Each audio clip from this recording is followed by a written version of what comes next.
আসসালামু আলাইকুম। সবাই কেমন আছেন? আশা করি সবাই অনেক ভালো আছেন। তো বাংলার ধারাবাহিক ক্লাসে আপনাদের সবাইকে স্বাগত জানাচ্ছি।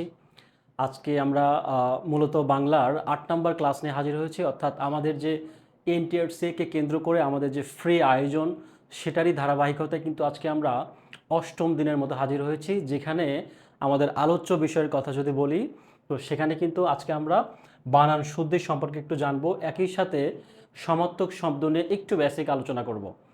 তো এই হচ্ছে বিষয়। আর আশা করি আপনারা অনেকেই লাইভে যুক্ত হচ্ছেন। আর আরেকটা কথা বলে নেই, সেটা আমাদের যারা নতুন লাইভে যুক্ত হচ্ছেন আপনাদের অনেকেই জিজ্ঞাসা যে আসলে আমাদের ক্লাসগুলো কবে কবে হয়, পরীক্ষা কিভাবে দেব, এসব কিছু বিষয় নিয়ে যদি বলি, একটু যদি বলে নেই, আমাদের ক্লাসটা কবে হবে, কোন দিন হবে, কী বারে হবে, এই সব বিষয় নিয়ে কিন্তু আমাদের যে লাইভ সেশনটি এখন বর্তমান চলছে, সেটার কমেন্ট বক্সে কিন্তু আমাদের রুটিনটা কিন্তু অলরেডি কমেন্টে দিয়ে দেওয়া রয়েছে, ঠিক আছে?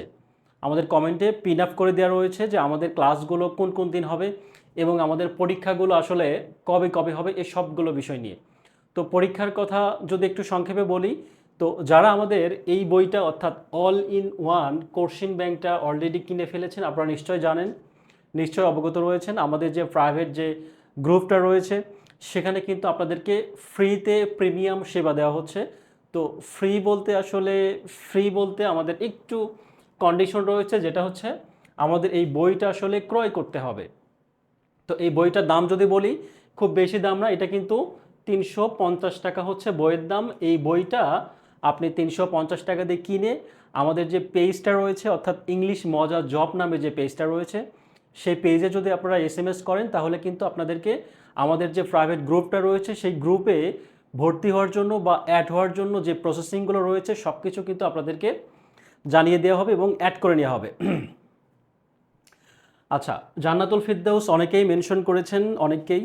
তো আপনারা যারা চাকরি প্রত্যাশী ভাই বোন যারা রয়েছেন, আপনাদের যারা পরিচিত রয়েছে, চাইলে কিন্তু আপনি আপনাদের পরিচিত ভাই বোন বা ফ্রেন্ড সার্কেল যারা রয়েছেন, তাদেরকে কিন্তু মেনশন করে আমাদের এই ক্লাসটা দেখার সুযোগ করে দিতে পারেন। একই সাথে চাইলে আপনি আমাদের এই পেজটাও বা এই ক্লাসটাও কিন্তু শেয়ার করে দিতে পারেন।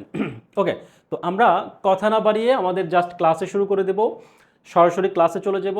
তার আগে লাস্ট একটু কথা বলে নেই, সেটা হচ্ছে আমাদের এই বইটা কিন্তু মূলত আপনার প্র্যাকটিসের জন্য খুবই হেল্পফুল হবে এবং একই সাথে পূর্ণাঙ্গ প্রস্তুতির কথাও যদি বলি, তো আমাদের যে ক্লাসগুলো চলছে সেই ক্লাস করার পাশাপাশি আপনি যদি আমাদের এই মডেল টেস্ট যেগুলো রয়েছে সেগুলো যদি প্র্যাকটিস করেন, তাহলে আপনার প্রস্তুতিটা কিন্তু আরও একটু এক ধাপ এগিয়ে যাবে। তো এই হচ্ছে বিষয়। আপনারা নিশ্চয় জানেন এটা মডেল টেস্ট সিস্টেম ক্যাটাগরি যে বইটা। তো ওকে, আমরা কথা না বাড়িয়ে আমরা শুরু করে দেবো আজকের ক্লাসের যে আলোচ্য বিষয়, বানান শুদ্ধি। তো আমি কিন্তু যেই ক্লাসগুলোই এ যাবৎ করে আসছি, মোটামুটি 60টা ক্লাস হয়েছে, আজকে 8ম দিনের মতো। তো ক্লাসে কিন্তু আমি একটা জিনিস দেখিয়ে দিয়েছি যে এনটিআরসিএ কে কেন্দ্র করে আমি যেই অধ্যায়টা আসলে পড়াই, তো এই অধ্যায়টা মূলত নিবন্ধনের জন্য আসলে কতটা গুরুত্বপূর্ণ। হ্যাঁ, কতটা গুরুত্বপূর্ণ এবং বিগত সালে কেমন পরীক্ষা এসছে সেটার কিন্তু একটা আমি সামারি তুলে ধরেছি অলরেডি। তো এটার একটা উদ্দেশ্য রয়েছে।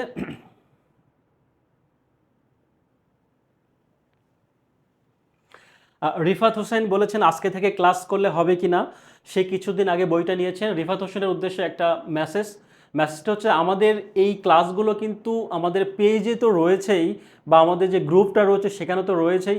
পাশাপাশি চাইলে আপনি কিন্তু আমাদের ইএম জব নামে আমাদের ইউটিউব চ্যানেল রয়েছে, সেই চ্যানেলে কিন্তু ওখানে কিন্তু আমাদের সবগুলো ক্লাস সিকোয়েন্স অনুযায়ী প্লেলিস্ট আকারে কিন্তু দিয়ে দেওয়া রয়েছে এবং অতীতেও আমাদের যে ক্লাসগুলো হয়েছে, যেরকম আমরা 75 দিনের যে জার্নি ছিল, আমাদের ফ্রি যে আয়োজন ছিল, সেখান যেই ক্লাসগুলো ছিল সবগুলো ক্লাসে কিন্তু আমাদের এই ইউটিউব চ্যানেলে প্লেলিস্ট আকারে সাজিয়ে দেওয়া রয়েছে। তো আপনি চাইলে কিন্তু প্লেলিস্ট থেকে আমাদের এই অতীতে যেই ক্লাসগুলো ছিল বা ক্লাসগুলো হয়ে গিয়েছে অলরেডি, সেগুলোও কিন্তু আপনি চাইলে করে নিতে পারেন। আর আজকে থেকে যেহেতু শুরু করেছেন, সুতরাং আজকে থেকে ক্লাসটা রানিং করেন, চালিয়ে যান, ক্লাসগুলো করতে থাকেন এবং একই সাথে নোট করে পড়তে থাকেন। ইনশাল্লাহ আশা করি ভালো কিছু হবে।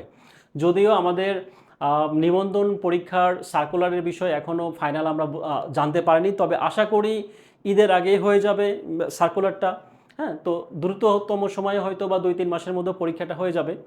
তো বাংলা বিষয়ের জন্য বলি, তো আমাদের যেই ক্লাসগুলো হচ্ছে বেসিক যে বিষয়গুলো বা টপিক ভিত্তিক যে ক্লাস, এই ক্লাসের পাশাপাশি আমাদের বইটা যদি একটু প্র্যাকটিস করেন, মডেল টেস্ট দেন, আশা করি ইনশাল্লাহ বাংলার জন্য আমি বলবো এক্সট্রা কিছু পড়তে হবে না।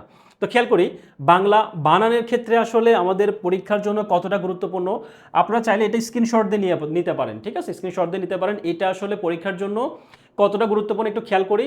আমাদের তিনটা যে পর্যায় রয়েছে, অর্থাৎ কলেজ, স্কুল এবং স্কুল 2, এই তিনটা যে প্রতিষ্ঠান রয়েছে, সে প্রতিষ্ঠানে আমাদের একদম শুরু থেকে যদি বলি, ষষ্ঠ থেকে শুরু করে 18তম নিবন্ধন পর্যন্ত এখানে সামারি আকারে দেয়া রয়েছে নিবন্ধন কলেজ এবং স্কুল পর্যায়ে 2। আমরা খেয়াল করে দেখতে পারবো যে শুরুর দিকে হাই স্কুলের ক্ষেত্রে অতটা গুরুত্বপূর্ণ না হলেও পরবর্তীতে কিন্তু প্রতি বছরই একটা বা দুইটা কিন্তু চলে আসছে, হ্যাঁ, পরপর কিন্তু তিনটাও পরীক্ষায় আসার নজির রয়েছে। আর ইবতেদাইয়ের কথা যদি বলি একই রকম, এটাও কিন্তু তাই, প্রতি বছরই একটা আসছে, দুইটা এবং সর্বোচ্চ 3টা পর্যন্ত আমরা আসতে দেখেছি। আর কলেজের কথা যদি বলি, এটা প্রতি বছরেই শুধুমাত্র 8মতম নিবন্ধনে মিস্টেক করেছিল। আর মোটামুটি সব বছরই যদি বলি লাস্ট 14 থেকে শুরু করে 18 পর্যন্ত একটা করে কিন্তু পরীক্ষায় আসছে। ইভেন তার আগে যদি বলি একের অধিক, অর্থাৎ 2টিও কিন্তু আসার নজির রয়েছে এবং একই সাথে 3টিও আসার নজির রয়েছে, যেটা আমরা 9মতম নিবন্ধনও দেখেছি। তো যাই হোক, তো এই অধ্যায়টা আমরা বলতেই পারি যে যথেষ্ট গুরুত্ব রয়েছে এবং আশা করি এখান থেকে আমরা সামনে 19তম নিবন্ধন বা 9ম নিবন্ধন যেটাই আমরা বলি, আশা করি ইনশাল্লাহ এখান থেকে কমন পড়বে। তো খেয়াল করি আমাদের স্লাইডে যাব শুরুতেই। আর সমর্থকের কথা যদি বলি, এটার সামারি আমি গত ক্লাসেও দেখিয়েছি। তো এটার সামারি কিন্তু এটার গুরুত্ব আসলে বলে শেষ করার মতো না। আর পড়ার বিষয়ে আমি নিশ্চয়ই বলেছি, শুধু বিগত প্রশ্নগুলো বারবার ভালোভাবে পড়ুন, যেই বইটি আপনার রয়েছে, একই সাথে বিগত পড়া শেষ হয়ে গেলে তারপরে আপনি আপনার যে কোনো যে বইটা কাছে রয়েছে সেখানের যে বেসিক যে ভিতরের বইয়ের যে তথ্যগুলো, সেই তথ্যগুলো আপনি কিন্তু চাইলে অবশ্যই পড়ে নিতে পারবেন। তো এখন আমরা বাংলা বানানের ক্ষেত্রে শুরু করে দেব। বেসিক যে তথ্যগুলো রয়েছে সেগুলো একটু দেখার চেষ্টা করব। আর আরেকটা কথা, আমি ক্লাস নিচ্ছি বা আমি যে কথাগুলো বলছি, আমার কথাগুলো কি যদি বুঝতে প্রবলেম হয় আপনাদের, বা আমার কথাগুলো যদি খুব বেশি স্পিডে বলা হয়ে যায়, গতিটা একটু বেশি হয়ে যায়, আপনারা কমেন্টে জানাতে পারেন, আমি চেষ্টা করব আপনাদের মতো করে ক্লাস নেওয়ার। ওকে, তো খেয়াল করি আমরা বাংলা বানানের কথা যদি বলি, এখানে কিছু বেসিক তথ্যগুলো দেওয়া রয়েছে। এখানে আসে এই বেসিক তথ্যর মধ্যে এখানে বোঝার মতো তেমন কিছুই নেই, জাস্ট বানানের যে নিয়ম, বানানের যে সূচনা, এটা আসলে কিভাবে আসছে, এই বিষয়গুলো কিন্তু এখানে দেওয়া রয়েছে। তারপরেও যদি একটু বলি যে এটা কিন্তু 19 শতকের, এটা হচ্ছে 19 শতকের আগ পর্যন্ত বাংলা বানানের নিয়ম কোনো ছিল না। পরবর্তীতে কখন হয়, এটা রবীন্দ্রনাথ ঠাকুরের অনুরোধে 1936 সালে কলকাতা বিশ্ববিদ্যালয় থেকে কিন্তু বাংলা বানানের নিয়মটা প্রকাশ করে। কিন্তু পরবর্তীতে বাংলাদেশ যখন ভাগ হয় 47-এ, পরে 71-এ যখন ভাগ হয়, তখন বাংলাদেশ যে যারা আসলে নীতি নির্ধারক রয়েছেন, তারা চিন্তা করলো যে বাংলাদেশের জন্য বা বাঙালি জাতি বা বাংলাদেশের জন্য একটা বাংলা বানানের একটা নীতি নির্ধারক বা নিয়ম থাকা দরকার। সেটার ধারাবাহিকতায় কিন্তু 1988 সালে জাতীয় শিক্ষাক্রম এবং পাঠ্যপুস্তক বোর্ড বাংলা বানানের নিয়মের একটি খসড়া তৈরি করে এবং সেটাকে কেন্দ্র করেই 1992 সালে অধ্যাপক আনিসুজ্জামান এবং অন্যদের সম্পাদনায় এই বানান রীতিটা মূলত আমরা প্রকাশিত হয়। এরপর প্রমিত বাংলা বানানের নিয়মের কথা আমরা জেনেছি এবং পরবর্তীতে সর্বশেষ যেটা হয় 2012 সালে এর পরিমার্জিত সংস্করণ এটা কিন্তু হয়। তো সেটারই ধারাবাহিকতা কিন্তু আজকে আমরা সর্বশেষ সংস্করণ যেটা, সেটা কিন্তু আমরা একটু পড়ার চেষ্টা করব। আর বানান যেহেতু এটা কিন্তু প্রতিনিয়তই পরিবর্তনশীল, বানানের বিষয়টা হচ্ছে প্রতিনিয়ত পরিবর্তনশীল, কেননা আমরা আগে যেটা পড়ে আসছি সেটা কিন্তু এখন সেই বানানটা বা সেই নিয়মটা কিন্তু এখন নাও হইতে পারে। যেরকম আমরা যদি বলি যে আগে কিন্তু আমরা ছোটবেলায় বা আগে কিন্তু বেশি রিসেন্ট আমরা যদি বলি গরু বানানটা কিন্তু এরকম ছিল, বাট এখন গরু বানানটা কিন্তু চেঞ্জ হয়ে গিয়েছে, ঠিক আছে। তারপর ঈদের কথা যদি বলি, ঈদ বানানটা এরকম ছিল, বাট এখন কিন্তু রস্যই হয়ে গিয়েছে। তো এরকম অনেক বিষয় রয়েছে যেগুলো আসলে, তারপর বাড়ি বানানটাও কিন্তু সেম। তো এরকম অনেক বিষয় কিন্তু চেঞ্জ হয়ে গিয়েছে। তো যাই হোক, আমরা একটু দেখব যে পরীক্ষায় কমন উপযোগী বাংলা বানানের যে গুরুত্বপূর্ণ নিয়মগুলো রয়েছে, অর্থাৎ বাংলা বানানের জন্য কিন্তু অনেক নিয়মই রয়েছে। তো আমরা সেই নিয়মগুলোই রেখেছি যেগুলো সচরাচর পরীক্ষার জন্য গুরুত্বপূর্ণ এবং নিবন্ধন, স্পেশালি যদি বলি নিবন্ধনকে কেন্দ্র করে, অর্থাৎ নিবন্ধনের জন্য যেগুলো বেশি গুরুত্বপূর্ণ সেগুলো একটু দেখার চেষ্টা করব। পুষ্প খাতুন বলেছেন আমাদের ক্লাস রুটিনটা দরকার। পুষ্প খাতুনের জন্য উদ্দেশ্যে বলি, আমাদের যে ক্লাসগুলো চলতেছে এখন লাইভ সেশন বা লাইভ ক্লাস, সেটার কমেন্ট বক্সে কিন্তু আমাদের রুটিন দেওয়া রয়েছে, আপনি ওখান থেকে একটু কষ্ট করে ডাউনলোড দিয়ে দেখে নিতে পারেন। ওকে, তো এটা একটু খেয়াল করি, অনুস্বার এবং উ, এই অনুস্বার এবং উ এর ব্যবহারটা একটু জানবো আমরা। আমরা কিন্তু অঙ্ক বানানটা একটু খেয়াল করব, অঙ্ক বানানটা আসলে কেমন হবে, কোন কোন বানানটি আসলে সঠিক, অঙ্ক বানানের কোনটা আসলে সঠিক বানান। প্রথম যেটা রয়েছে স্বরেয় অনুস্বার ক, এবং পরে যেটা রয়েছে উ যুক্ত বর্ণ যুক্ত হিসেবে রয়েছে হচ্ছে ও ক। আচ্ছা, তো এই অঙ্ক বানানটা কোনটি সঠিক, এই বিষয়গুলো নিয়েই কিন্তু আমরা একটু দেখার চেষ্টা করব। আচ্ছা, আপনারা অনেকেই কমেন্ট করছেন বা সঠিক অ্যান্সার জানেন, তারপরে একটু স্মরণ করিয়ে দেই যে শব্দের শেষে প্রাসঙ্গিক ক্ষেত্রে সাধারণভাবে, এটা একটু মাথায় রাখতে হবে, সাধারণভাবে তার মানে কি, এটার বিকল্প নিয়মও কিন্তু রয়েছে। তো সাধারণত কি হয়, অনুস্বার ব্যবহৃত হয় শব্দের শেষে। কীরকম, নর্মালি আমরা জানি যে গাং, ঢং, পালং, রং, সং, এগুলোর ক্ষেত্রে অনুস্বার ব্যবহৃত হয়েছে। তো এখানে আসলে বোঝানোর কিছু আছে নাই, কিন্তু বোঝানোর অবশ্যই কিছু আছে, সেটা কি আমরা একটু দেখলে বুঝতে পারবো। সেকেন্ড নিয়ম যদি বলি, বলা হয়েছে যে অনুস্বারের সঙ্গে স্বরযুক্ত হলে উ হবে। খেয়াল করি, স্বরযুক্ত হলে, আমি কিন্তু বোল্ড করে দিয়েছি লাল দাগ দিয়ে স্বর, স্বরটা আসলে কি আমরা নিশ্চয় জেনে আসছি, আমাদের যে গত ক্লাস করেছি আমরা কিন্তু ধ্বনি বা বর্ণর যে ক্লাসগুলো ছিল আমরা কিন্তু জেনেছি যে কি স্বরবর্ণের সংক্ষিপ্ত যে রূপ তাকে আমরা কি বলি কার, আর ব্যঞ্জন বর্ণের সংক্ষিপ্ত রূপকে আমরা ফলা বলি। তো আমরা জানি যে বাংলার যে স্বরবর্ণ রয়েছে 11টি, সেই স্বরবর্ণ 11টির মধ্যে একটা শুধু বাদে, অর্থাৎ একটা যে স্বরেও রয়েছে নীলিন বর্ণ বা নীলবর্ণ, নীলিন বর্ণ, সেটা বাদে যেই 10টা রয়েছে সেগুলোকে কি বলবো আমরা, কার বলবো। তো এই কার যদি থাকে, এই কার যদি থাকে তাহলে সেই ক্ষেত্রে কি হবে, সেই ক্ষেত্রে উ হবে, সেই ক্ষেত্রে হচ্ছে উ হবে। যদি কারটা থাকে সেক্ষেত্রে উ হবে। কীরকম, খেয়াল করি, এখানে বাঙালি বানার ক্ষেত্রে একটা সরেয়া আছে না, আকার রয়েছে মানে সরিয়া রয়েছে। তারপর কি ভাঙার ক্ষেত্রে একটা সরিয়া রয়েছে, ঠিক আছে। তারপর রঙিনের ক্ষেত্রে একটা রস্বই রয়েছে। তারপর কি রঙের ক্ষেত্রে একটা এ রয়েছে। অর্থাৎ আমাদের যে স্বরবর্ণের যে সংক্ষিপ্ত রূপের কথা যদি বলি, যে 10টা রূপ, সেই রূপের যে কোনো একটা কিন্তু এখানে বসে গিয়েছে, ঠিক আছে। তো এরকমটা যদি হয় সেক্ষেত্রে আমরা কি বলবো, ও বসাবো, সরি ও বসাবো, হ্যাঁ ও বসাবো। আর যদি এটা না হয় তাহলে সেক্ষেত্রে কি বসাবো, অনুস্বার। তবে আমাদের এটার কিন্তু 4টা নিয়ম আছে। কীরকম, আমরা 2টা নিয়ম জানলাম, নর্মালি যদি হয় একদম সিঙ্গেলভাবে কোনো কিছু নাই সেক্ষেত্রে অনুস্বার বসবে, আর যদি একটা স্বর বসে বা স্বর আমরা কি জানি স্বরযুক্ত হয়, স্বর মানে আমরা নিশ্চয় জেনে গিয়েছি, তাহলে সেক্ষেত্রে কি হবে, একটা ও হবে। তো এইটুকু আমরা নিশ্চয়ই আশা করি বুঝতে পেরেছি। তো পরবর্তীতে একটু খেয়াল করবো, একটু ব্যতিক্রম দেখি, ব্যতিক্রমটা একটু কি, স্লাইডগুলো একটু খেয়াল করি, স্লাইডগুলো একটু দেখে নেই। এখানে বলা হয়েছে যে ক খ গ ঘ এবং দুত্তু খ, বা আমরা কি বলি ক্ষিয়, বা এটার উচ্চারণটা কিন্তু আমরা আগে জানতাম হচ্ছে দুত্তু খ বা ক্ষিয় হিসেবে কিন্তু জানি, তাই না, আমরা ক্ষিয় বলতে পারি এটাকে। তো এই 5টি যদি বর্ণ থাকে, এই 5টির পূর্বে নাসিক্য বর্ণ যুক্ত করার জন্য ও লিখতে হয়। এই নিয়মটা আমি জানি হয়তো আপনারা বুঝতে পারেননি, আপনাদের মাথার উপর দিয়ে চলে গেছে, হ্যাঁ। তো এইটা সহজভাবে বোঝার উপায়টা কি, আমি একটু এক্সাম্পলগুলো একটু বুঝিয়ে দেবো, আশা করি কনফিউশন ক্লিয়ার হয়ে যাবে। কীরকম এক্সাম্পল, খেয়াল করি, আমাদের নিশ্চয়ই আমরা ক বর্ণ, কণ্ঠনালী থেকে যে বর্ণগুলো, ক বর্গের যে বর্ণগুলো সেগুলো আমরা জানি। কি কি বর্ণ রয়েছে, 5টি, ক খ গ ঘ, আর একটা হচ্ছে কি ও। তো ওটাকে যদি আমরা বাদ দেই, এই 4টি যে বর্ণ রয়েছে ক বর্গের, এই 4টিকে যদি ধরি, আর একটা হচ্ছে কি ক্ষিয়, ক্ষিয় বা দুত্তু খ, এই ক্ষিয়টার এর পূর্বে যদি নাসিক্য বর্ণ হয় তাহলে ও হবে। একটু উদাহরণগুলো দেখি। বঙ্কিম, আমরা 2টা নিয়ম জেনেছি, কি একটা নর্মালি অনুস্বার বসবে, আর একটা হচ্ছে যদি রস্বইকার বা যে কোনো একটা স্বর থাকে সেক্ষেত্রে হচ্ছে ও বসবে। তো এখানে একটা অনুস্বারের পরে কি আছে, ক আছে, এই যে এই ক, খেয়াল করি। পরবর্তী হচ্ছে লঙ্ঘনের পরে কি আছে, একটা ঘ আছে, এই যে ঘ। তারপর অঙ্গর ক্ষেত্রে কি আছে, একটা ও আছে, ও গ, হ্যাঁ, তার মানে কি একটা গ আছে। তারপর অঙ্কর ক্ষেত্রে কি আছে, একটা ক আছে।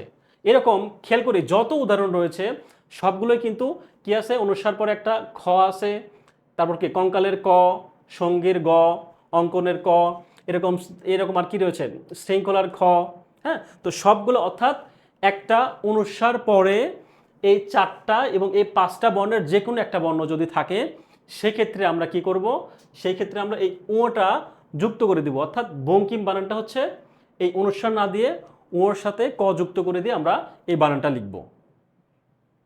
আশা করি বুঝতে পেরেছেন। আমার কথা কি বোঝা যাচ্ছে কিনা? যদি বুঝতে প্রবলেম হয় বা আমার কথা যদি খুব স্পিড বেশি মনে হয় তাহলে অবশ্যই কমেন্টে জানাতে পারেন, আমি চেষ্টা করব আপনাদেরকে সুন্দরভাবে বুঝিয়ে দেওয়ার। তো তাহলে আমরা যেটা বুঝলাম, তাহলে আকাঙ্ক্ষা এটা কিন্তু খুবই পরীক্ষায় আসে। হ্যাঁ, আকাঙ্ক্ষা বানানটা পরীক্ষার জন্য ভেরি ভেরি ইম্পর্টেন্ট, খুব পরীক্ষায় আসে, খুবই পরীক্ষায় আসে। কীরকম, এখানে খেয়াল করি একটা অনুস্বার আছে না, অনুস্বার পরে কি আছে, খ। এই যে খ এখানে আছে না, আছে। তার মানে এই যে বর্ণগুলো আছে পাঁচটা, এই বর্ণের যে কোনো একটা যদি অনুস্বার পরে থাকে তাহলে সেক্ষেত্রে আমরা কি করব, যুক্ত করে দিব, যুক্ত অর্থাৎ ও যুক্ত করে দিব। এই হিসেবে আকাঙ্ক্ষা বানানটা উ এর সাথে দুটো খ। তো আমরা কিন্তু জেনেছি আকাঙ্ক্ষা, আসক্তি এবং যোগ্যতা আমরা কিন্তু পড়ে আসছি, তাই না? তো এভাবে কিন্তু আমরা মনে রাখতে পারি। তবে এটারে কিন্তু আরেকটা ব্যতিক্রম রয়েছে, সেটা কি সেটা একটু আমরা জানবো। তার আগে আমরা একটু সামারি করি। প্রথমে হচ্ছে নর্মালি অনুস্বার বসবে, 2 নম্বর হচ্ছে কি অনুস্বারের সাথে একটা স্বর বসবে, অর্থাৎ আকার, একার, হ্রস্ব ইকার এগুলো যদি বসে তাহলে উ হবে। আর 3 নম্বর হচ্ছে কি এগুলোর পরে অনুস্বার পরে যদি এই বর্ণগুলো থাকে তাহলে কি হবে, উ যুক্ত হবে। তাহলে এটা আমরা কিভাবে মনে রাখবো, আমরা জানি ক বর্গের সাথে ক খ গ ঘ উ, তো একটা যেটা বাদ দিচ্ছি সেটাই কিন্তু যুক্ত হচ্ছে এখানে। হ্যাঁ, সেটা এখানে যুক্ত হচ্ছে। আর এই টোটালে হচ্ছে পাঁচটা, এই টোটাল হচ্ছে পাঁচটা বর্ণের সাথে এটা যুক্ত হবে। আর লাস্ট যেটা খেয়াল করি আমরা, অনেক বানান রয়েছে যেই বানানগুলো আসলে সন্ধিবদ্ধ বানান। কেমন বানান, সন্ধিবদ্ধ বানান। যদি সন্ধিবদ্ধ বানান থাকে তাহলে কিন্তু এই নিয়মটা প্রযোজ্য না। তাহলে কোন নিয়মটা প্রযোজ্য একটু খেয়াল করব আমরা। তো এখানে সন্ধিবদ্ধ শব্দ হলে কিন্তু আবার অনুস্বার হবে। আমরা সন্ধি বিচ্ছেদ করি নাই, সঙ্গীত, সমযোগ গীত, সঙ্গীত, অহংকার, অহম যোগ কার, অহংকার, এগুলো কিন্তু কি সন্ধিবদ্ধ। তাহলে এখানে যে উদাহরণগুলো রয়েছে অলংকার, অলম যোগ কার, অলংকার, তারপর কি অহংকার, হৃদয়ঙ্গম, ভয়ঙ্কর। হ্যাঁ, তো এই সবগুলো এখানে যেই উদাহরণগুলো রয়েছে সবগুলোই কিন্তু সন্ধিবদ্ধ শব্দ। তো সন্ধিবদ্ধ শব্দ যদি হয় সেই ক্ষেত্রে কি হবে, সেই ক্ষেত্রে কিন্তু এই পূর্বের নিয়ম যেটা রয়েছে সেটা না হয় এটা অনুস্বার বসবে। কীরকম আমরা একটু খেয়াল করি। আচ্ছা, এই উদাহরণটা দেই, এটা খুবই গুরুত্বপূর্ণ এবং পরীক্ষায় প্রায় 80% স্টুডেন্ট ভুল করে থাকে বানান। আমরা সঙ্গীত বানান কিন্তু অনেকেই এরকম করে লিখি, যেটা আসলে ভুল। কেন ভুল? কারণ আমরা জানি যে সঙ্গীতকে হচ্ছে কি করা যায়, আমরা নর্মালি যদি চিন্তা করতাম একটা অনুস্বার আছে না, আছে, তারপরে কি গ বসছে না, বসছে। তো আমরা তো এর আগে নিয়ম জেনেছি যদি অনুস্বার থাকে এবং তারপরে যদি ক, খ, গ, ঘ এবং ক্ষিয় এই পাঁচটা বর্ণ যদি থাকে তাহলে সেক্ষেত্রে কি বসেছি আমরা, ও বসিয়েছি। তো সেটাই যদি হয় তাহলে এটা কেন বসলো না ও, এটা তো নিয়মনত ও হওয়ার কথা। এই কারণে বসেনি, কারণ এগুলো হচ্ছে সন্ধিবদ্ধ। আমরা জানি সঙ্গীতকে যদি আমরা ভাঙাই সন্ধিভাবে সমযোগ গীত, তার মানে এখানে একটা সমযোগ গীত, তার মানে কি এটা ওই নিয়মে না হয়ে কি হবে, এটা এটার তাহলে বানানটা শুধুমাত্র এটা অনুস্বার বসবে। অর্থাৎ এখানে আগের নিয়ম অনুপাতে ও বসেছে কিন্তু এইটা নিয়ম অনুপাতে এটা কিন্তু সঙ্গীতটা অনুস্বার বসবে। টোটালি কিন্তু এই চারটাই নিয়ম। আমার কথা বোঝা যাচ্ছে কিনা?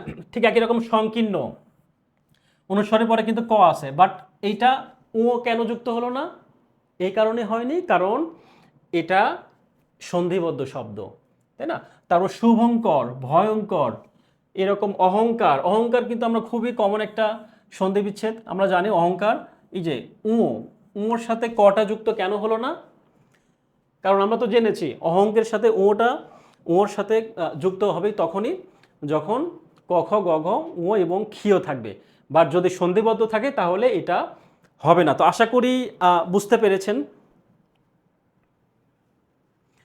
আশা করি বুঝতে পেরেছেন। আমি পরবর্তী স্লাইডে যাব, পরবর্তী নিয়মে যাব। তবে একটা একটু ব্যতিক্রম একটু মাথায় রাখবো, ব্যতিক্রমটা একটু খেয়াল করি। ব্যতিক্রম এখানে সংখ্যা বানানটা আসলে এইটা সঠিক, কেন এটা ভুল, কেন ভুল আমি বলি যে আমরা নিয়মে জেনেছি কি, আমরা নিয়মে জেনেছি যে অনুস্বার আছে, অনুস্বার কিন্তু এখানে আছে, অনুস্বারের পরে একটা ক আছে, তাই না? ক আছে। তো অনুস্বারের পরে যদি ক থাকে তাহলে সেটা কি হবে? উয়ে ক। এটাই আমরা জানি, রাইট? এটা কিন্তু আমরা এভাবে নিয়ম শিখেছি, কিন্তু এই সংখ্যাকে আমরা কিন্তু সন্ধি বিচ্ছেদ করতে পারি, এটাকে ভাঙাতে পারি। তাহলে সমযোগকা, তাহলে সন্ধি বিচ্ছেদ করলে কিন্তু সেটা কি হবে? সেটা কিন্তু আবার এখানে অনুস্বার হওয়ার কথা ছিল, বাট এটা অনুস্বার হয়নি। কেন? কারণ এগুলো আসলে ব্যতিক্রম নিয়ম, এরকম ব্যতিক্রম নিয়ম খুব একটা আসে না, বা খুব একটা নাইও। তো আমরা এই একটা ব্যতিক্রমের কথা আমরা জেনেছি, মোটামুটি ব্যতিক্রম খুব একটা আসে না বললেই চলে। তো এইটাই আমরা একটু ব্যতিক্রমটা একটু মাথায় রাখি, যে সংখ্যাকে আমরা ভাঙালে কিন্তু এটা পাই। তো যদি ভাঙানো হয় তাহলে কিন্তু এটা হওয়ার কথা ছিল, এই বানানটাই হওয়ার কথা ছিল, কিন্তু এই বানানটা না হয়ে এটা কিন্তু সঠিক। এটা একটু মাথায় রাখতে হবে, ঠিক আছে? আশা করি আমাদের বানানের যে ক্ষেত্রে যে বানানগুলো, এটা কিন্তু আশা করি আর ভুল হবে না, ঠিক আছে? তো আমরা পরবর্তী স্লাইডে একটু দেখি, পরবর্তী নিয়মটা একটু দেখব।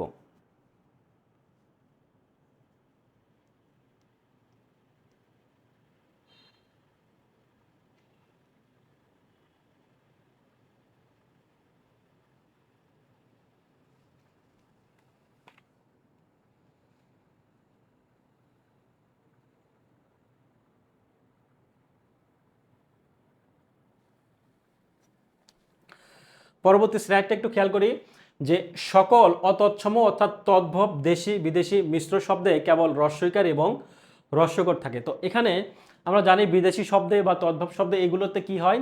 সবসময় হ্রস্বইকার হয়, হ্রস্বউকার হয়। আমরা জানি কি এরকম হ্রস্বইকার হবে, তারপর হচ্ছে হ্রস্বউকার হবে, হ্যাঁ, তারপর হচ্ছে কি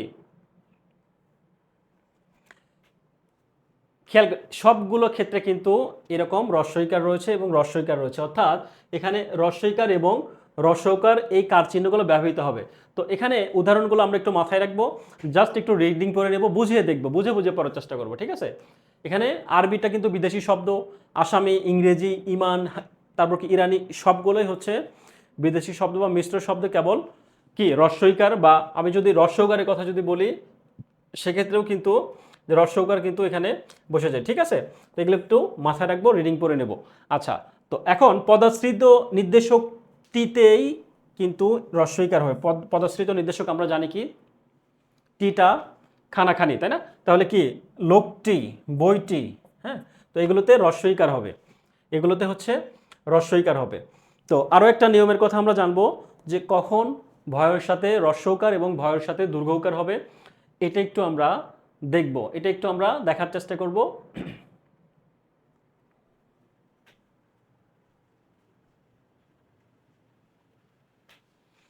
খেয়াল করি যে এটা ভূমি বা মাটির সাথে সম্পৃক্ত যদি হয়, মাটির সাথে সম্পৃক্ত যদি হয় তাহলে সেটাকে কি বলবো আমরা? এখানে কিন্তু একটা কথা লেখা আছে, এইটাই কিন্তু ফাইনাল নিয়ম না, বাট সাধারণত নর্মালি চাকরির পরীক্ষাগুলোতে যেগুলো এসে থাকে, তো সেগুলো সাধারণত এই নিয়মের মধ্যেই কিন্তু হয়ে যায় 90%, 80%, হ্যাঁ, 90%, 95%। তাহলে এটা কি বললাম? মাটির সাথে সম্পৃক্ত যদি হয় বা মাটির সংক্রান্ত হয় তাহলে আমরা এটা কি বলবো? ভূ বলবো। কীরকম উদাহরণ আমরা দেখতে পাচ্ছি? ভূমি, মাটির সাথে সম্পৃক্ত, ভূধর, ভূপৃষ্ঠ, ভূতলবাসী, ভূমিকম্প, ভূমণ্ডলের সবগুলোই কিন্তু মোটামুটি বলা যায় যে মাটির সাথে সম্পৃক্ত, সুতরাং এখানে দীর্ঘকার বসেছে। তো ভূমি সংক্রান্ত নয় এমন শব্দে কিন্তু আমরা ভয়ে হ্রস্বকার বসাবো। কীরকম? ত্রিভুজ, খুবই গুরুত্বপূর্ণ, ত্রিভুজ এবং ভুবন প্রায়ই কিন্তু পরীক্ষায় এসে থাকে। কতবার যে আসছে এটা আসলে বলার অপেক্ষা রাখে না, প্রচুর আসছে এই দুইটা, ত্রিভুবন, ত্রিভুজ, ভুবন, এই এক্সাম্পলগুলোই কিন্তু বহুত আসছে পরীক্ষাতে। আর আমি স্লাইডে সেই সকল উদাহরণগুলোই রেখেছি, যেই সকল উদাহরণগুলো আপনাদের চাকরি পরীক্ষার জন্য খুবই গুরুত্বপূর্ণ, বা পরীক্ষায় অলরেডি বিভিন্ন সময় এসেছে, সেই প্রশ্নগুলোই বা সেই উদাহরণগুলোই কিন্তু আমরা এখানে দিয়েছি। তো দুইটা বিষয় জানলাম, একটা হচ্ছে মাটির সাথে সম্পৃক্ত এবং আরেকটা মাটির সাথে সম্পৃক্ত না। তো ত্রিভুজ তো মাটির সাথে সম্পৃক্ত না, ত্রিভুবন, হ্যাঁ, ভুবন, এগুলো ভুল, ভুক্ত, সবগুলোই হচ্ছে হ্রস্বকার হবে। আর পরবর্তী খেয়াল করি, তালব্য শ, মূর্ধন্য ষ এবং দন্ত্য স, বিদেশি শব্দের ক্ষেত্রে মূর্ধন্য ষ ব্যবহারের প্রয়োজন নেই, হ্যাঁ, যেরকম আমরা দেখছি কিশমিশ, নাস্তা, পোশাক, এই সবগুলো হচ্ছে কি বিদেশি শব্দ। তো এই উদাহরণগুলো একটু দেখে নেবেন, অনেকগুলো উদাহরণ এখানে রয়েছে। পরবর্তীতে যদি বলি ইসলাম, তসলিম, এখানে কি, এখানে দন্তুস্ব, হ্যাঁ, সবগুলো কি দন্তুস্ব কিন্তু এখানে বসেছে। তার ইংরেজি এবং ইংরেজির মাধ্যমে আগত এস ধ্বনির জন্য কিন্তু আমরা দন্তস্ব বসাবো, এটা মাথায় রাখবো। এবং এসএইচ এসআইওএন ডবল এস আইওন এগুলোর ক্ষেত্রে কিন্তু আমরা তালব্য ব্যবহৃত হয়। এরকম উদাহরণ আমরা এখানে অনেকগুলো উদাহরণ দেওয়া আছে, এগুলো দেখলে বুঝতে পারবেন। হ্যাঁ, ক্যাশ, বাস, টেলিভিশন এগুলো যখন আপনি ইংলিশে লিখবেন, এই ইংলিশে লিখলেই কিন্তু এই এস ধ্বনির জন্য দন্তস্ব এবং এসএইচ এসআইওএন ডবল এস আইওএন এগুলোর জন্য তালব্য ব্যবহৃত হবে। হ্যাঁ, তারপর কি রয়েছে, যেখানে বাংলায় বিদেশি শব্দের বানান পরিবর্তিত হয়ে দন্তস্ব সয়ের রূপ লাভ করেছে সেখানে কিন্তু সয়ের ব্যবহার থাকবে, যেমন তসনস, পছন্দ, মিস্ত্রি, মিছিল এগুলো। তো খুবই কমন একটা এবং খুবই গুরুত্বপূর্ণ একটা নিয়ম, এটা একটু আমরা জানার চেষ্টা করব। আমরা প্রায়ই ভুল করি এবং প্রায়ই কিন্তু পরীক্ষায় এসে থাকে, খুবই গুরুত্বপূর্ণ, খুবই গুরুত্বপূর্ণ,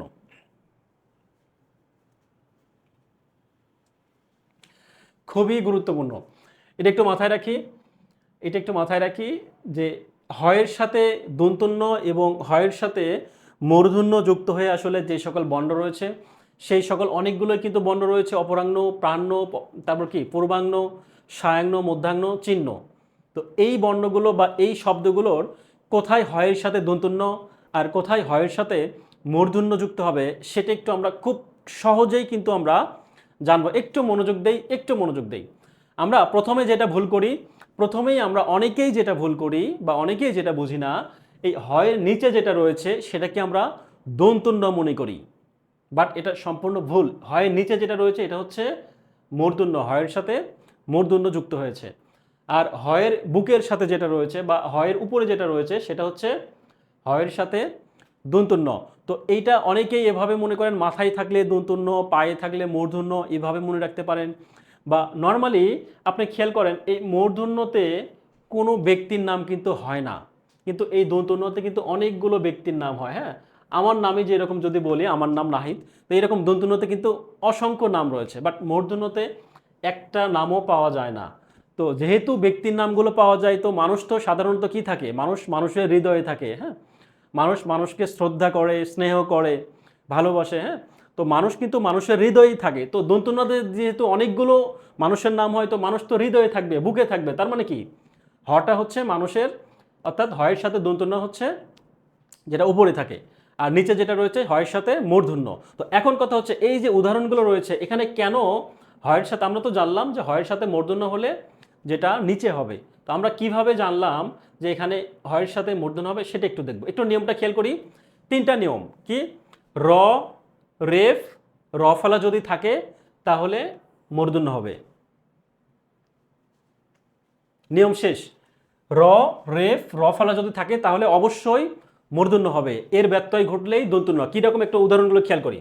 এখানে উদাহরণ রয়েছে কি, এখানে একটা র আছে না, এই যে র, এখানে একটা কি, এই যে রফালা আছে না, এই যে এরকম যে রফালা, এখানে একটি র আছে না, র আছে, এখানে একটি রেফ আছে না, এই যে রেফ। হ্যাঁ, তারপর কি, এই যে রেফ আছে। তার মানে কি, র, রেফ এবং রফালা এই তিনটা যদি থাকে তাহলে সেটাকে আমরা কি বসাবো, মূর্ধন্য বসাবো। আর মূর্ধন্য কোথায় বসে, মানুষের হৃদয়ে না, হৃদয়ে থাকে হচ্ছে দন্তন্য, আর নিচে থাকে হচ্ছে মূর্ধন্য। তার মানে যেহেতু মূর্ধন্য নিচে থাকে তার মানে এটা নিচে বসছে এখানে। তাহলে অপরাহ্ন বানানোর ক্ষেত্রে র আছে, রেফ এবং রফালা যদি থাকে তাহলে এই মূর্ধন্যটা হচ্ছে নিচে নিচে থাকবে, অর্থাৎ আমরা দেখেছি যুক্ত বর্ণকে ভেঙে। ঠিক আছে, আর যদি এগুলো না থাকে সেক্ষেত্রে হচ্ছে দন্তন্য হবে। কীরকম, সায়াংন বানানে কি র আছে, নাই। সায়াংন বানানে কোনো র আছে, রেফ আছে, রফালা আছে, নাই। মধ্যাহ্ন বানানে র আছে, রেফালা আছে, তারপর কি রফালা আছে, নাই। রেফ আছে, নাই। চিহ্ন বানানে আছে, এই তিনটার একটাও নেই। অর্থাৎ যদি এই র, রেফ এবং রফালা থাকে তাহলেই শুধুমাত্র আমরা মূর্ধন্য যুক্ত করব, আদারওয়াইজ আমরা দন্তন্য যুক্ত করব, অর্থাৎ মূর্ধন্য বানানে যুক্ত করা যাবে না। তাহলে আশা করি আজকের পর থেকে এই র, হয়ের সাথে দন্তন্য এবং হয়ের সাথে মূর্ধন্যের বিষয়টা আর প্রবলেম হবে না। ওকে,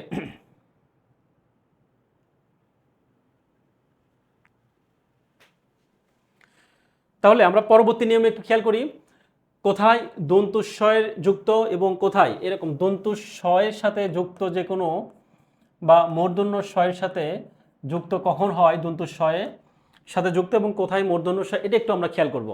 এটাও কিন্তু পরীক্ষায় অনেক আসে। যদি বলি পুরস্কার, বনস্পতি, হ্যাঁ, তারপর বৃহস্পতি, তারপর কি আবিষ্কার, এই এই যে যুক্ত বর্ণগুলো রয়েছে, কোথায় দন্ত স্বর বসবে যুক্ত হয়ে, কোথায় মূর্ধন্য ষ বসবে, এটা একটু আমরা খুব সহজেই কিভাবে মনে রাখবো সেটা একটু দেখব, খেয়াল করব। এখানে নিয়মটা আমরা একটু মাথায় রাখি, জাস্ট আমরা নিয়মটা একটু দেখব, বাট আমরা এক্সাম্পল যখন, উদাহরণগুলো যখন প্র্যাকটিস করব একদম ক্লিয়ার হয়ে যাবে। খেয়াল করি, স্বরেয় অথবা স্বরেয়া যদি যুক্ত থাকে, বা স্বরেয় বা স্বরেয়া থাকলে সেক্ষেত্রে কি হবে? দন্তস্ব হবে। আর যদি অন্যান্য ক্ষেত্রে, অর্থাৎ স্বরেয় বা স্বরেয়া ক্ষেত্রে যদি আদার্স বা অন্য কিছু স্বর থাকে, যেরকম একার, আকার, অর্থাৎ স্বরবর্ণ যে 11টা যে কার রয়েছে বা 11টা যে স্বর রয়েছে, সেগুলো যদি থাকে, সেক্ষেত্রে মূর্ধন্য ষ বসবে। বাস, শেষ নিয়ম। এখন আমরা উদাহরণ একটু দেখব যে এইটা যে নিয়ম জানলাম, স্বরেয় বা স্বরেয়া থাকলে দন্তস্ব হয়, এটা একটু আমরা অ্যাপ্লাই করে দেখি। খেয়াল করি, স্বরেয় বা স্বরেয়া হলে দন্তস্ব কীরকম, খেয়াল করি। এখানে আসপদ বানানোর ক্ষেত্রে মূর্ধন্য ষ কেন হলো না? কারণ আমরা জেনেছি স্বরেয় স্বরেয়া থাকলে দন্তস্ব হয়।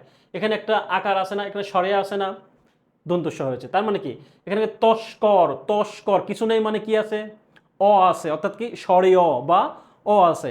তাহলে এখানে তস্কর, এটা যদি আমি বলি যে অ আছে, হ্যাঁ, এখানে একটা অ, তার মানে কি অ যদি থাকে তাহলে সেই ক্ষেত্রে কি হবে? দন্তস্ব থাকবে। তারপর কি পুরস্কার, কি আছে? স্বরীয় বা অ আছে। নমস্কার, কি আছে? স্বরীয় আছে। তারপর কি বনস্পতি, সরি, তো বনস্পতির ক্ষেত্রে কি আছে? একটা স্বরীয় আছে। অর্থাৎ স্বরীয় বা স্বরেয়া থাকলেই সেই ক্ষেত্রে কি হবে? দন্তস্ব যুক্ত হবে। এখন আমরা পরবর্তী একটি উদাহরণ খেয়াল করি, বা যদি বলা হয় পরস্পর, এখানে একটা স্বরেয় রয়েছে, এখানে স্বরেয় কিন্তু উজ্জ্ব রয়েছে। এখন অন্যান্য ক্ষেত্রে যদি হয় তাহলে সেক্ষেত্রে মূর্ধন্য ষ হবে। কীরকম খেয়াল করি, পরীক্ষায় কিন্তু এই মূর্ধন্য ষ থেকেই পরীক্ষায় বেশি এসে থাকে।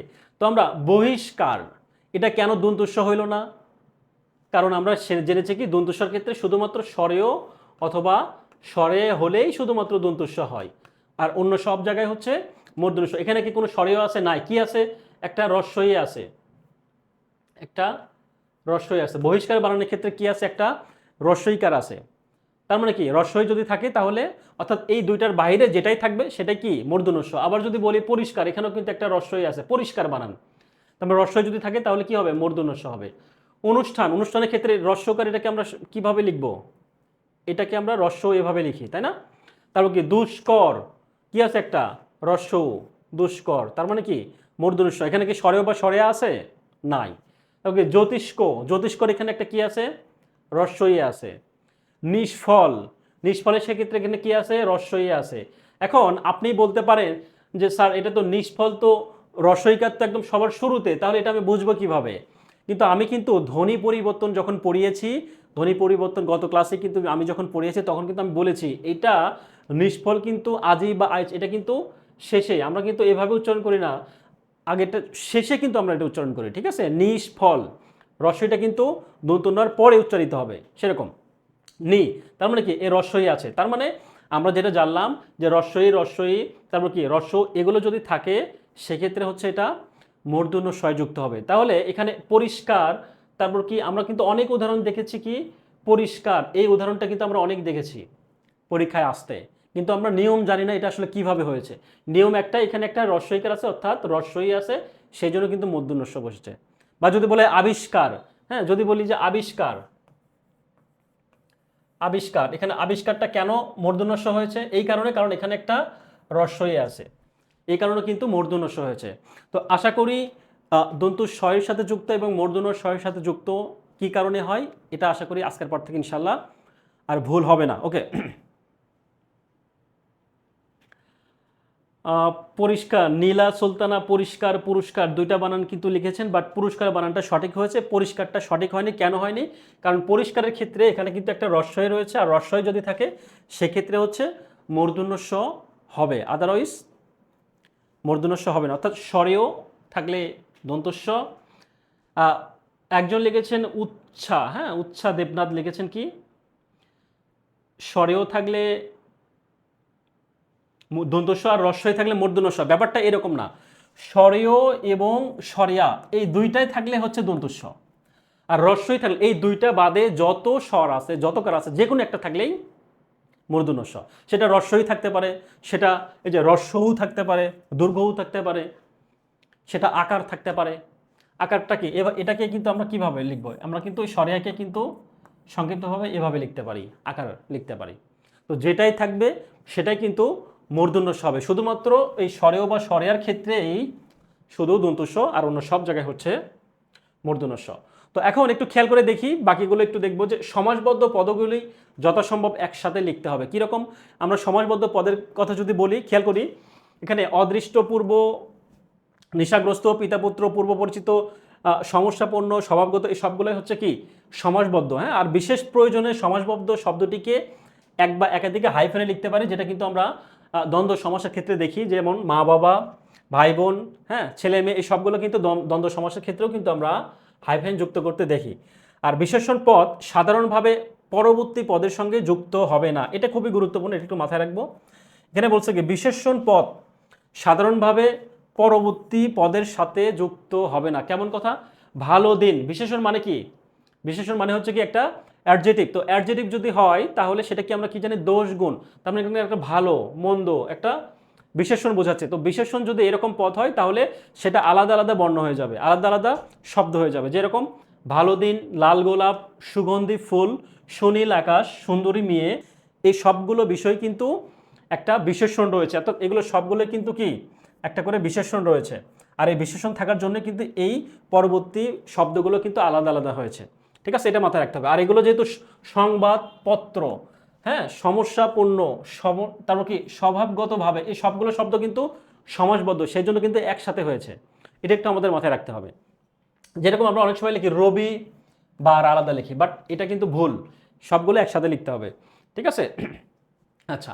তো এখন আমরা একটু খেয়াল করি যে নাবাচক না এবং নি এর প্রথমটি না স্বতন্ত্র পদ হিসেবে এবং দ্বিতীয়টি হচ্ছে সমাসবদ্ধ, দ্বিতীয় নিটি হচ্ছে সমাসবদ্ধ হিসেবে ব্যবহৃত। কীরকম, যেরকম আমি যদি বলি যে করি না, হ্যাঁ, সেক্ষেত্রে কিন্তু না, কিন্তু যদি বলে করিনি সেক্ষেত্রে কিন্তু একসাথে হবে। কেন, কারণ এটা হচ্ছে কি সমাসবদ্ধ হিসেবে ব্যবহৃত হবে। ঠিক একই রকম অর্থ পরিস্ফুট করার জন্য কোনো কোনো ক্ষেত্রে প্রয়োজন অনুভূত হলে না এর পর হাইফন ব্যবহার করা যায়। যেরকম না গোনা পাখি, না বলা বাণী, না শোনা কথা, এই সবগুলো কিন্তু এরকম নায়ের হাইফেন হিসেবে ব্যবহার করা যায়।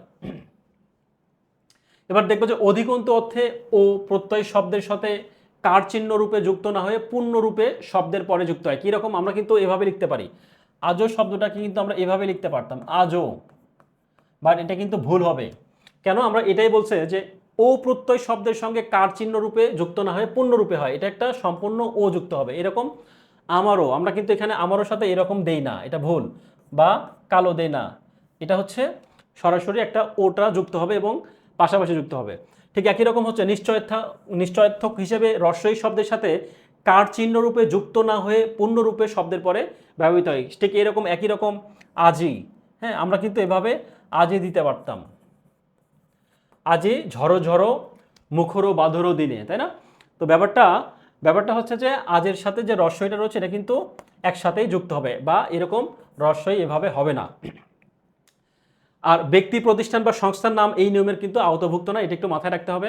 আর পরবর্তী নিয়মের কথা যদি বলি, যে আধুনিক বাংলা অভিধান অনুসারে বিদেশি শব্দের বানানের ক্ষেত্রে শব্দের শেষে ইও উচ্চারিত হলে বানান লেখার ক্ষেত্রে ইও এর স্থলে কি হবে, ইও। তো এটা একটু নিয়মটা আমরা দেখবো না, নিয়মটা পড়বো না, কারণ নিয়মটা পড়লে মাথার উপর দিয়ে চলে যাবে। আমরা একটু উদাহরণগুলো দেখব।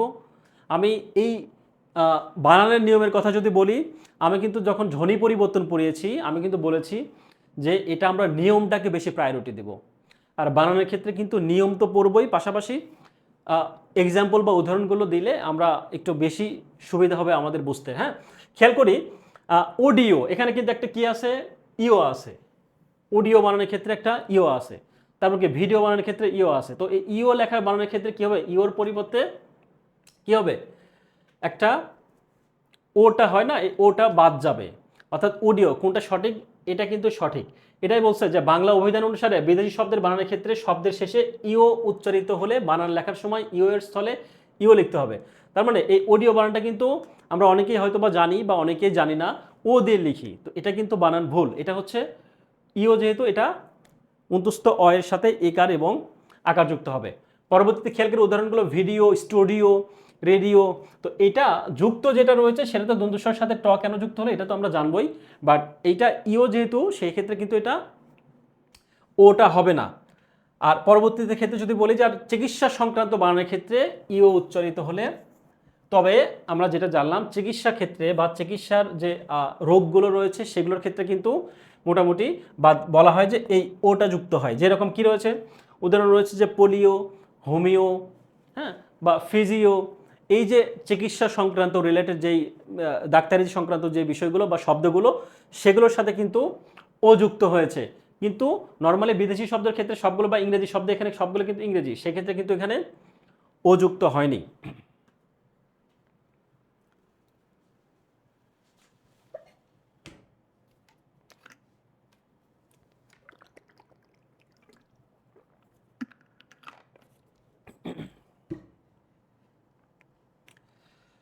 আর যে ফরহাদ রেজা বলেছেন এই ক্লাস থেকে বানানের বেসিকটা একদম ক্লিয়ার। হ্যাঁ, অনেক ধন্যবাদ। আমি শুধু বেসিক ক্লিয়ার করে দেবো, ব্যাপারটা এরকম না। আমি চেষ্টা করছি আমার জায়গা থেকে আপনাদেরকে সর্বোচ্চ ইফোর্ট দেওয়ার।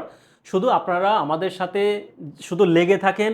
আমাদের যে কয়েকজন টিচার রয়েছেন, আমাদের সম্মানিত স্যার রয়েছেন, সবগুলো ক্লাস করেন, লেগে থাকেন। আশা করি ইনশাল্লাহ আমাদের এই ক্লাসগুলো এবং আমাদের যে বইয়ের যে প্র্যাকটিস করা হয় বা মডেল টেস্ট নেওয়া হয় এবং আমাদের ক্লাস এবং আমাদের যে স্লাইডগুলো দেওয়া হয়, এইটুকুই আপনি যদি ভালোভাবে পড়েন, আমি মনে করি ইনশাল্লাহ আপনাদের নিবন্ধন শুধু বলবো না, নিবন্ধন ছাড়াও যে আদার্স যে পরীক্ষাগুলো রয়েছে সেই পরীক্ষাগুলো টেকার জন্য ইনশাল্লাহ যথেষ্ট হবে, এটা আমাদের বিশ্বাস। হ্যাঁ, শুধু আপনারা যদি মাথায় রাখতে পারেন, দ্যাটস ইট। একটু খেয়াল করব যে রেফ যুক্ত তথা যে বর্ণের সাথে রেফ থাকবে, রেফ কি আমরা কিন্তু জানি, রেফ কিন্তু এই যে বর্ণ বানানোর ক্ষেত্রে যেটা রয়েছে উপরে যেটা রয়েছে এটাকে আমরা রেফ বলবো। হ্যাঁ, একটু আগে কিন্তু আমরা শিখে আসছি কি, এই যে এটাকে বলবো রেফ, র রেফ র ফলা, জেনে আসছি না? তাহলে রেফ থাকলে সেই বর্ণের দ্বিত্ব হবে না। কি বলছে, যদি রেফ থাকে তাহলে ব্যঞ্জনের দ্বিত্ব হবে না বা সেই বর্ণের দ্বিত্ব হবে না। তাহলে আমরা উদাহরণগুলো একটু খেয়াল করলে আমাদের একদম ক্লিয়ার। খেয়াল করব এখানে প্রথমে যেটা খেয়াল করব কোনটা ভুল, একটা কিন্তু এই পাশে বাম পাশে রয়েছে ভুল, তারপরে রয়েছে শুদ্ধ। ওকে, ওকে। তো এখন আমরা জানবো কি রেফ কি সেটা একটু দেখবো। দেখি এখানে যতগুলো বানান আছে সবগুলোতে কি রয়েছে, রেফ রয়েছে। একটু খেয়াল করব, কার্য, আচার্য, গর্জন, তারপর কি সৌন্দর্য, শর্ত, কর্ম, এরকম যতগুলো শব্দ আমি উদাহরণ নিয়েছি বা এই নিয়মের যতগুলো রয়েছে সবগুলোতেই অবশ্যই অবশ্যই রেফ থাকবে, প্রথম সত্য। সেকেন্ড সত্য কি, যদি রেফ থাকে তাহলে বর্ণের দ্বিত্ব হবে না। কীরকম খেয়াল করি, এখানে রেফ আছে বাট বর্গীয় জ জ, তাহলে কিন্তু এটা হবে না। কেন হবে না? এটা বর্গীয় জর সাথে একটা জ বাদ দিয়ে একটা হবে, অর্থাৎ যদি রেফ থাকে, এখানে কিন্তু লেখাই আছে দ্বিত্ব, রেফ থাকলে অবশ্যই একটা দ্বিত্ব হবে। এই দ্বিত্বর ভিতরে যে কোনো একটা হবে, যে কোনো একটা হবে। হ্যাঁ, যে কোনো একটা, অর্থাৎ বর্গীয় জ জ আছে তার মানে একটা জ হবে। তারপর কি কার্যালয়, সেক্ষেত্রে কি আছে, অন্তুস্থ জ আছে, তারপর কি জ ফল আছে, তার মানে সেক্ষেত্রে কি হবে, শুধু কার্য। তারপর অন্তুস্থ জ এর সাথে কি আছে, শুধু অন্তুস্থ জয়ের সাথে রেফ হবে। তারপর কি গর্জন, বুঝতে পারছেন। তারপর কি সৌন্দর্য, সৌন্দর্য, ওকে। জফলা, জর্দার ক্ষেত্রে সেম, সূর্যর ক্ষেত্রে সেম, ঐশ্বর্য সেম। হ্যাঁ, মর্মর ক্ষেত্রে একটু খেয়াল করি, এখানে কিন্তু দুইটা মর্ম আছে, এখানে কিন্তু দুইটা মর্ম, বাট কয়টা মর্ম হয়ে গেছে, একটা মু উঠে গেছে। আটশো না, দুইটা আছে, একটা কর্ম, একটা সত্য, দুইটা ত আছে, একটা ত থাকবে। ঠিক আছে, অর্থ, তা দুইটা থ আছে, একটা থাকবে। ধর্ম, দুইটা মো আছে, একটা থাকবে, অর্থাৎ একটা উঠে যাবে, দ্যাটস ইট। খেয়াল করি আমাদের এখানে একটা খুবই গুরুত্বপূর্ণ একটা উদাহরণ দেওয়া রয়েছে যে ধৈর্য। এই যে ধৈর্য যে এখানে রয়েছে, এই ধৈর্য বানানটা কিন্তু আমরা প্রায়ই ভুল করি, অনেকেই ভুল করি, বা অনেকে যদি শুদ্ধ করেও থাকি, বাট এটা আসলে কোন নিয়মে শুদ্ধ হলো এটা আমরা অনেকেই জানি না। খেয়াল করি এই ধৈর্য বানানটা কিন্তু এটা কেটে দিয়েছে, মানে কি এগুলো সবগুলো ভুল, এগুলো সবগুলো ভুল, এই জন্য এগুলো কিন্তু কেটে দেয়া। হ্যাঁ, আর এই পাশে সবগুলো সঠিক। তো ধৈর্য বানানোর ক্ষেত্রে এটা এটা জ ফলা, আমরা কি আমরা ফলা পড়েছি কয়টি, পড়িনি, যে ফলা হচ্ছে কয়টি, 6টি। হ, জ, বড় ল, আর একটা হচ্ছে কি মন, এরকম, তাই না? হটা বাদ যাবে, জ অন্তুস্থ জ, অন্তুস্থ অ, বড় ল এবং মন। তো এটা হচ্ছে অন্তুস্থ অ ফালা, হ্যাঁ, জ ফালা। তো এই জ ফালা, এই ধৈর্য যে হলো, এখানে রেফ থাকার কারণে কিন্তু এই জ ফালাটা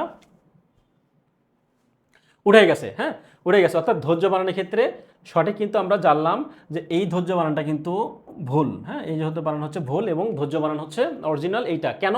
কারণ উপরে একটা রেফ আছে, আর রেফ থাকলে কি যুক্ত বানান দ্বিত্ব হয় না, এটা একটু আমরা মাথায় রাখবো। তা আশা করি এই নিয়মটা বুঝতে পেরেছেন। তবে কিছু ব্যতিক্রম নিয়ম থাকে না অনেক সময়, যে মাই রুলস, যা ইচ্ছা তাই করবো, ব্যাপারটা এরকম। তো এখানে কিছু উদাহরণ দেওয়া রয়েছে যেগুলো আসলে এই নিয়মের বাইরে, এই উদাহরণগুলো একটু মাথায় রাখবো।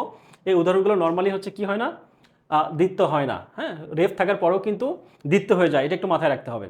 আর পরবর্তী উদাহরণের ক্ষেত্রে একটু দেখবো যে কিছু শব্দের মাঝে বিসর্গ অবস্থান করলে, কিছু শব্দের মাঝে বিসর্গ অবস্থান করলে কি হবে, অবস্থান করে, আর বিসর্গ সন্ধির শব্দের মাঝে যদি বিসর্গ থাকে তবে কি হবে, এই যে বর্ণগুলো রয়েছে এই বর্ণের এই বর্ণ হবে গুলো, এই বর্ণগুলো হবে। অর্থাৎ আমরা নিয়ম পড়ে অনেক সময় বুঝি না, মাথা গোলায় যায়। আমরা একটা উদাহরণ দিব, উদাহরণ দিয়ে একদম সব ক্লিয়ার করে ফেলবো। খেয়াল করি, এখানে বলা হচ্ছে কিছু শব্দের মধ্যে বিসর্গ অবস্থান করবে। প্রথম কথা হচ্ছে শব্দের মধ্যে বিসর্গ থাকতে হবে। এখানে যে শব্দ আছে এখানে কিন্তু বিসর্গ থাকতে হবে। কখন বিসর্গ কখন হবে? বিসর্গ তখনই হবে যখন এই যে বর্ণগুলো রয়েছে, ক বর্ণের মধ্যে দুইটা, ক বর্গের ভিতর প্রথম দুইটা আছে, অর্থাৎ কি ক খ। প বর্গের ভিতর দুইটা বর্ণ কি প ফ। ক বর্গের ভিতর দুইটা ক খ, প বর্গের ভিতর দুইটা প ফ। হ্যাঁ, আর হচ্ছে কি উষ্ম বর্ণের মধ্যে আছে কি তালব্য দন্তুস্ব। তাই এই টোটালে 6টা এবং ক্ষীয়, এই 7টা বর্ণ যদি কি হয় থাকে সেক্ষেত্রে হচ্ছে বিসর্গ হবে। খেয়াল করে কিছু শব্দের মাঝে বিসর্গ অবস্থান করে, বিসর্গ সন্ধিজাত শব্দের মাঝে বিসর্গ থাকে, তবে এক্ষেত্রে শব্দ বিসর্গের পর এই বর্ণগুলো অবশ্যই বসে থাকে বা বর্ণগুলো থাকে। খেয়াল করি এখানে মনোক্ষুণ্ণ, এখানে মনোক্ষুণ্ণটা কিন্তু আমরা বিসর্গ বা সন্ধি আকারে যদি করি, মনোক্ষুণ্ণ কিভাবে সন্ধিজাত করতে হয় আমরা নিশ্চয় জানি, বা আমরা যখন সন্ধি পড়ব পরবর্তীতে তখন আরো ক্লিয়ার হয়ে যাব। খেয়াল করি এখন জাস্ট বোঝার ক্ষেত্রে একটু বলি, এখানে কিন্তু একটা বিসর্গ আছে, আছে আছে। এখন বিসর্গের পরে কোন বর্ণ আছে একটু খেয়াল করো, কি আছে? ক্ষীয় আছে। এই যে ক্ষীয়, এই যে ক্ষীয় আছে না? আছে। তারপর কি বিসর্গ আছে, বিসর্গের পরে কি আছে? প আছে, এই যে প। তারপর কি আছে? দন্তুস্ব আছে, প আছে, তাই না? তো এখানে দন্তুস্ব আছে, এই যে। তারপর কি আছে? ক্ষীয় আছে, এই যে ক্ষীয়। তারপর কি তালব্যস্ব আছে, এই যে তালব্যস্ব। কোথায়? এই যে। অর্থাৎ এখানে যেই শব্দগুলো রয়েছে, অর্থাৎ এখানে যদি বলি তা এখানে কি আছে? একটা দন্তুস্ব আছে, এখানে দন্তুস্ব। অর্থাৎ এরকম যত বিসর্গ শব্দ আছে এই বিসর্গর পরে যদি এই বর্ণগুলো থাকে তাহলে সেক্ষেত্রে কি আমরা এই নিয়মের মধ্যে ফালাইতে পারবো। ঠিক আছে? এত শুদ্র মনোক্ষুণ্ণ বানানটা কিন্তু আমরা মনো বানানটা কিন্তু এরকম করে লিখবো না। ঠিক আছে? তার আমরা কিভাবে লিখবো? বিসর্গ দিয়ে লিখবো বা সন্ধিজাতের মাধ্যমে। আর বিসর্গ জাতের যদি আমরা দেই তাহলে সেক্ষেত্রে কি হবে? অবশ্যই এই বর্ণগুলো বিসর্গের পরে যে কোনো একটা বর্ণ থাকবে। এটা হচ্ছে আমাদের নিয়ম। এখন খেয়াল করে দেখি যে একই শব্দের একাধিক বচন দূষণীয়, বা একাধিক বচনটা আসলে কি, একাধিক বচন হচ্ছে দূষণীয় বা কি, এটা হচ্ছে ভুল। আমরা কিন্তু বানানের ক্ষেত্রে অনেক সময় দেখি যে একটা বাক্য দেয়া থাকে, যে এই বাক্যটা আসলে কেন ভুল হইলো বা কীরকম। তো এটা অনেকটা এরকম কাজ করবে। খেয়াল করি এখানে বলা হচ্ছে যে ভুলটা কোথায়? সকল শিক্ষকগণ ক্লাসে উপস্থিত, বা সকল শিক্ষকগণ আমাদের অনেক ভালো পড়ান, হ্যাঁ, বা সকল শিক্ষকগণ আমাদের মঙ্গল কামনা করেন।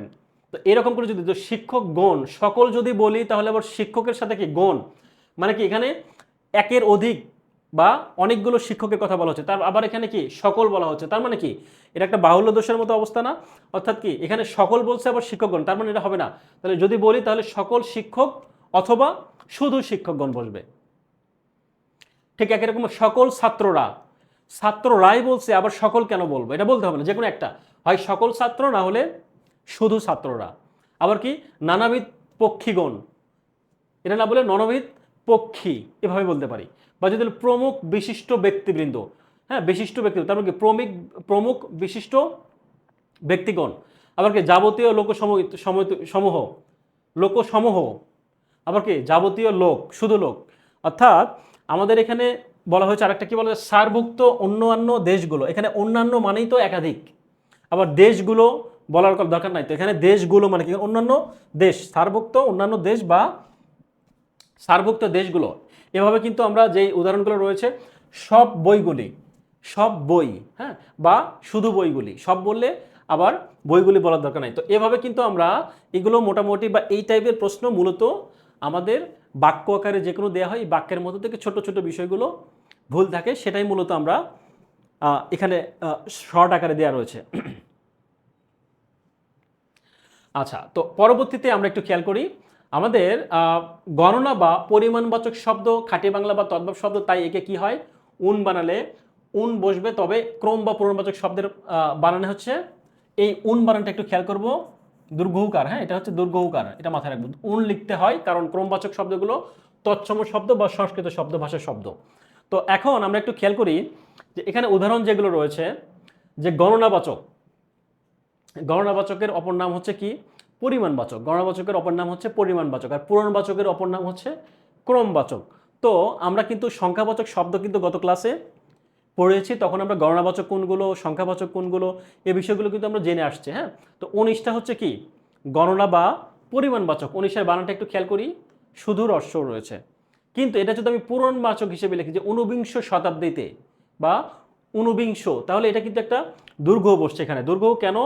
কারণ দুর্ঘ বসছে এই কারণে এখানে নিয়মের ক্ষেত্রে বলা রয়েছে যে সংস্কৃত ভাষা যদি থাকে, এটা কিন্তু একটা সংস্কৃত ভাষা, সেই ক্ষেত্রে কি হবে দুর্ঘ বসবে। অর্থাৎ পূরণবাচক বা ক্রমবাচকের যেই শব্দগুলো রয়েছে সেক্ষেত্রে কিন্তু সবগুলোই একটা দুর্ঘ বসবে। খেয়াল করি এখানে পূরণবাচক পূরণবাচক পূরণবাচক এই ঘরের মধ্যে যতগুলো রয়েছে সবগুলো হচ্ছে দুর্ঘ বসবে। হ্যাঁ, খেয়াল করে দেখি আমরা সবগুলো হচ্ছে দুর্ঘ বসবে। আর বাকি যেটা রয়েছে গণনাবাচক বা পরিমাণবাচক সেক্ষেত্রে কিন্তু শুধু হ্রস্ব বসবে। ঠিক আছে, এটাই হচ্ছে নিয়ম। এখন আমরা দেখব যে দূর নিয়ে আমাদের একটা ঝামেলা, যে পরীক্ষায় কিন্তু এখান থেকে খুবই গুরুত্বপূর্ণ, এটা কিন্তু অনেক গুরুত্বপূর্ণ একটা টপিক, বা এখান থেকে কিন্তু প্রায় পরীক্ষায় আসে। সেটা একটু আমরা দেখব যে দূর নিয়ে আমাদের যত কনফিউশন, দূরত্ব যদি নির্দেশ করে, যদি দূরত্ব নির্দেশ করে তাহলে কি হবে দয়ের সাথে দীর্ঘউকার বসবে। এই দূর দূর বানানোর ক্ষেত্রে দয়ের রস্যকার যেটা সেটা, আর যদি দূরত্ব না নির্দেশ করে সেক্ষেত্রে শুধু দূর বসবে, দয়ে রস্যউকার, আর একটা হচ্ছে দয়ে দীর্ঘউকার। অর্থাৎ এই ক্ষেত্রে হচ্ছে দয়ে দীর্ঘউকার দূরত্ব বোঝালে, আর দূরত্ব না বোঝালে দয়ে রস্যকার। কীরকম একটু উদাহরণগুলো খেয়াল করি। দূরীকরণ, হ্যাঁ, তারপর কি দূত, দূরালোপনী, দূরদর্শন, দূরীভূত, অর্থাৎ দূরত্ব যদি বোঝায়। হ্যাঁ, দূরীভূত, দূরান্ত, দূরের অন্ত, দূরদর্শী, অর্থাৎ দূরত্ব যদি বোঝায় সেক্ষেত্রে দয়ে দয়ের সাথে দীর্ঘকার হবে, আর দূরত্ব না বোঝালে হ্রস্বকার হবে। এখন কি তারপর কি হচ্ছে দূরবীক্ষণ, হ্যাঁ, দূরদৃষ্টি, অর্থাৎ দূরের দৃষ্টি, এই সবগুলো দূরত্ব বোঝাচ্ছে। দূরত্ব বোঝালে দয়ের সাথে দীর্ঘকার হবে, আর দূরত্ব যদি না বোঝায় সেক্ষেত্রে কি হবে হ্রস্বকার। কীরকম দূরাকাঙ্ক্ষা, দুর্নাম, দুর্বার, দূরদৃষ্ট মানে কি মন্দ ভাগ্য, এখানে কি দূরত্ব বোঝাচ্ছে না। দুরবস্থা মানে কি খারাপ অবস্থা, দুরারোগ্য, দুরাচার, দুর্গম, দুর্গত, দুর্গ, দুরন্ত, এই দুর্বল, সবগুলো উদাহরণ যেগুলো রয়েছে দুর্ঘটনা। খেয়াল করি এই যে বিশেষ করে আমরা দুর্ঘটনা, এই যে দুর্ঘটনাটা রয়েছে এই বানানটা আমরা কিন্তু প্রায়ই ভুল করে থাকি। কেন? না জানার কারণে। দুর্ঘটনা দ্বারা কি কোনো দূরত্ব বোঝায়? সাপোজ কোথাও অ্যাক্সিডেন্ট হয়েছে বা দুর্ঘটনা হয়েছে, তো দুর্ঘটনা বানানোর ক্ষেত্রে কিন্তু হ্রস্বকার বসবে। কেন? এই কারণে, কারণ এখানে দূরত্ব বোঝাচ্ছে না, এই জন্য হ্রস্বকার বসবে। তো এগুলো একটু মাথায় রাখবো, ঠিক আছে। দুর্নীতি, এগুলো দুর্নীতির বানান কি? দুর্নীতিতে কি আসলে দূরত্ব বোঝায় না, দূরত্ব না বোঝালে দয়ের সাথে হ্রস্বকার, দূরত্ব বোঝালে দীর্ঘিকার। তো খেয়াল করি যে দূষণ, এখন দূষণ সম্পর্কিত সকল শব্দ কিন্তু দয়ের সাথে দীর্ঘকার বসবে। কীরকম এই যে দূষণ, দূষিত, দূষণীয়, দূষক, এটা কিন্তু গুরুত্বপূর্ণ। হ্যাঁ, এগুলো কিন্তু গুরুত্বপূর্ণ, এটা এই দূষণ থেকে কিন্তু পরীক্ষায় আসে। দূষিত বা দূষণীয় বানানটা কেমন, এগুলো কিন্তু পরীক্ষায় আসে। আর এক্সট্রা একটু মাথায় রাখবো দূর বা এবং দূরবীন, এগুলো একটু মাথায় রাখবো। দূরবীন মানে আমরা কি দূরের জিনিস কাছে দেখা, এটা কিন্তু আমাদের কাছে মনে হতে পারে যে এটা তো দূরবীনটা তো দূরের জিনিস, তো দূর যদি হয় সেক্ষেত্রে দূরবীন বানানোর ক্ষেত্রে তো এখানে দীর্ঘকার হওয়ার কথা। কিন্তু আমরা নিয়মে জানি কি দূরবীন একটা ফার্সি শব্দ, আর সকল ফার্সি মানে কি একটা বিদেশি শব্দ, তো সকল বিদেশি শব্দে হ্রস্বকার যুক্ত হয়, হ্রস্বকার বসবে এখানে, বা রস্বইকার, রস্বৌকার, এগুলো হচ্ছে সকল বিদেশি শব্দ। তার মানে কি আমরা দূরবীন শব্দটা জানলাম হচ্ছে ফার্সি শব্দ, আর ফার্সি শব্দ যদিও দূরত্ব বোঝাচ্ছে কিন্তু আমরা আমাদের বাংলা বানানের নিয়ম সাথে আমরা জানি যে দূরত্ব বোঝালো, এটা একটা ফার্সি শব্দ হওয়ার কারণে এখানে দয়ের সাথে র বসবে। এবার জানবো হচ্ছে জিবি, কোথায় জিবি বসে সেটা একটু দেখব। শব্দের শেষে কিন্তু জিবি বসবে এবং তা অবশ্যই দীর্ঘিকারে লিখতে হবে। কীরকম, আমি যদি বলি 22 অর্থাৎ ডবল টু, ডবল টু মানে কি, এক, ডবল টু মানে হচ্ছে কি দীর্ঘিকার, এক হচ্ছে, আর ডবল এক মানে কি, ডবল এক মানে হচ্ছে ঋষিকার, দুইটা ঋষি, আর ডবল দুই মানে হচ্ছে দুইটা দীর্ঘিকার। তো তাহলে এখানে বলছে জিবি যদি হয়, শব্দের মধ্যে যদি জিবি থাকে পাশাপাশি, তাহলে সেক্ষেত্রে কি হবে, শেষে হবে। অর্থাৎ যত জিবি আছে, পরজীবী, কৃষিজীবী, বুদ্ধিজীবী, আইনজীবী, চাকরিজীবী, পেশাজীবী, দীর্ঘজীবী, মৎস্যজীবী, শ্রেণীজীবী, হ্যাঁ, যত জীবী আছে, চিরজীবী, ক্ষণজীবী, সবগুলো জীবের ক্ষেত্রে দুইটা দুই হবে, অর্থাৎ 22 হবে। 22 মানে হচ্ছে কি, 22 মানে হচ্ছে দুইটা দীর্ঘিকার হবে। আর ব্যতিক্রমের কথা যদি বলি, জীবিত, জীবিকা, জীবিতেশ, হ্যাঁ, জীবিতেশ মানে হচ্ছে স্বামী, জীবিতেশ মানে হচ্ছে কি স্বামী, জীবিতেশ। আর জীবিতাশা মানে হচ্ছে কি জীবিত থাকার আশা, জীবিত, জীবিত থাকার আশা।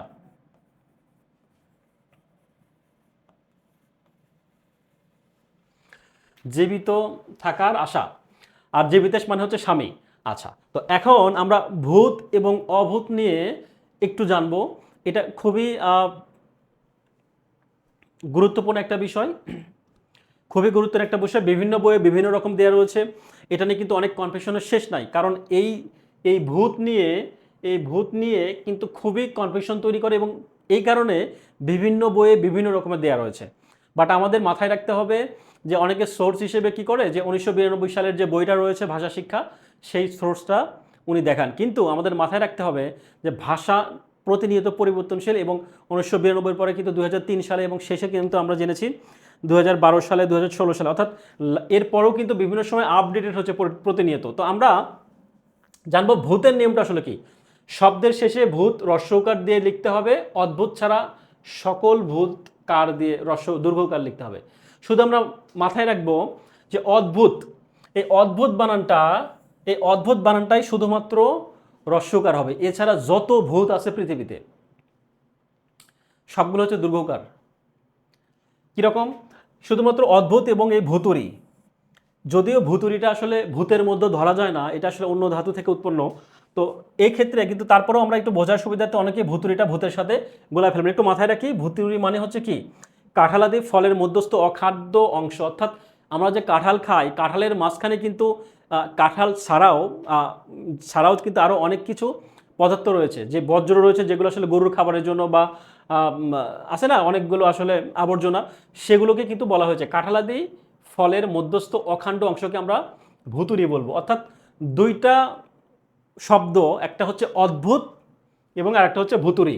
এটা ছাড়া যত ভূত আছে সবগুলো ক্ষেত্রে দীর্ঘকার। কীরকম খেয়াল করি, যে ভুতুরেও যদি হয়, ভুতুরে বানান হচ্ছে দীর্ঘকার।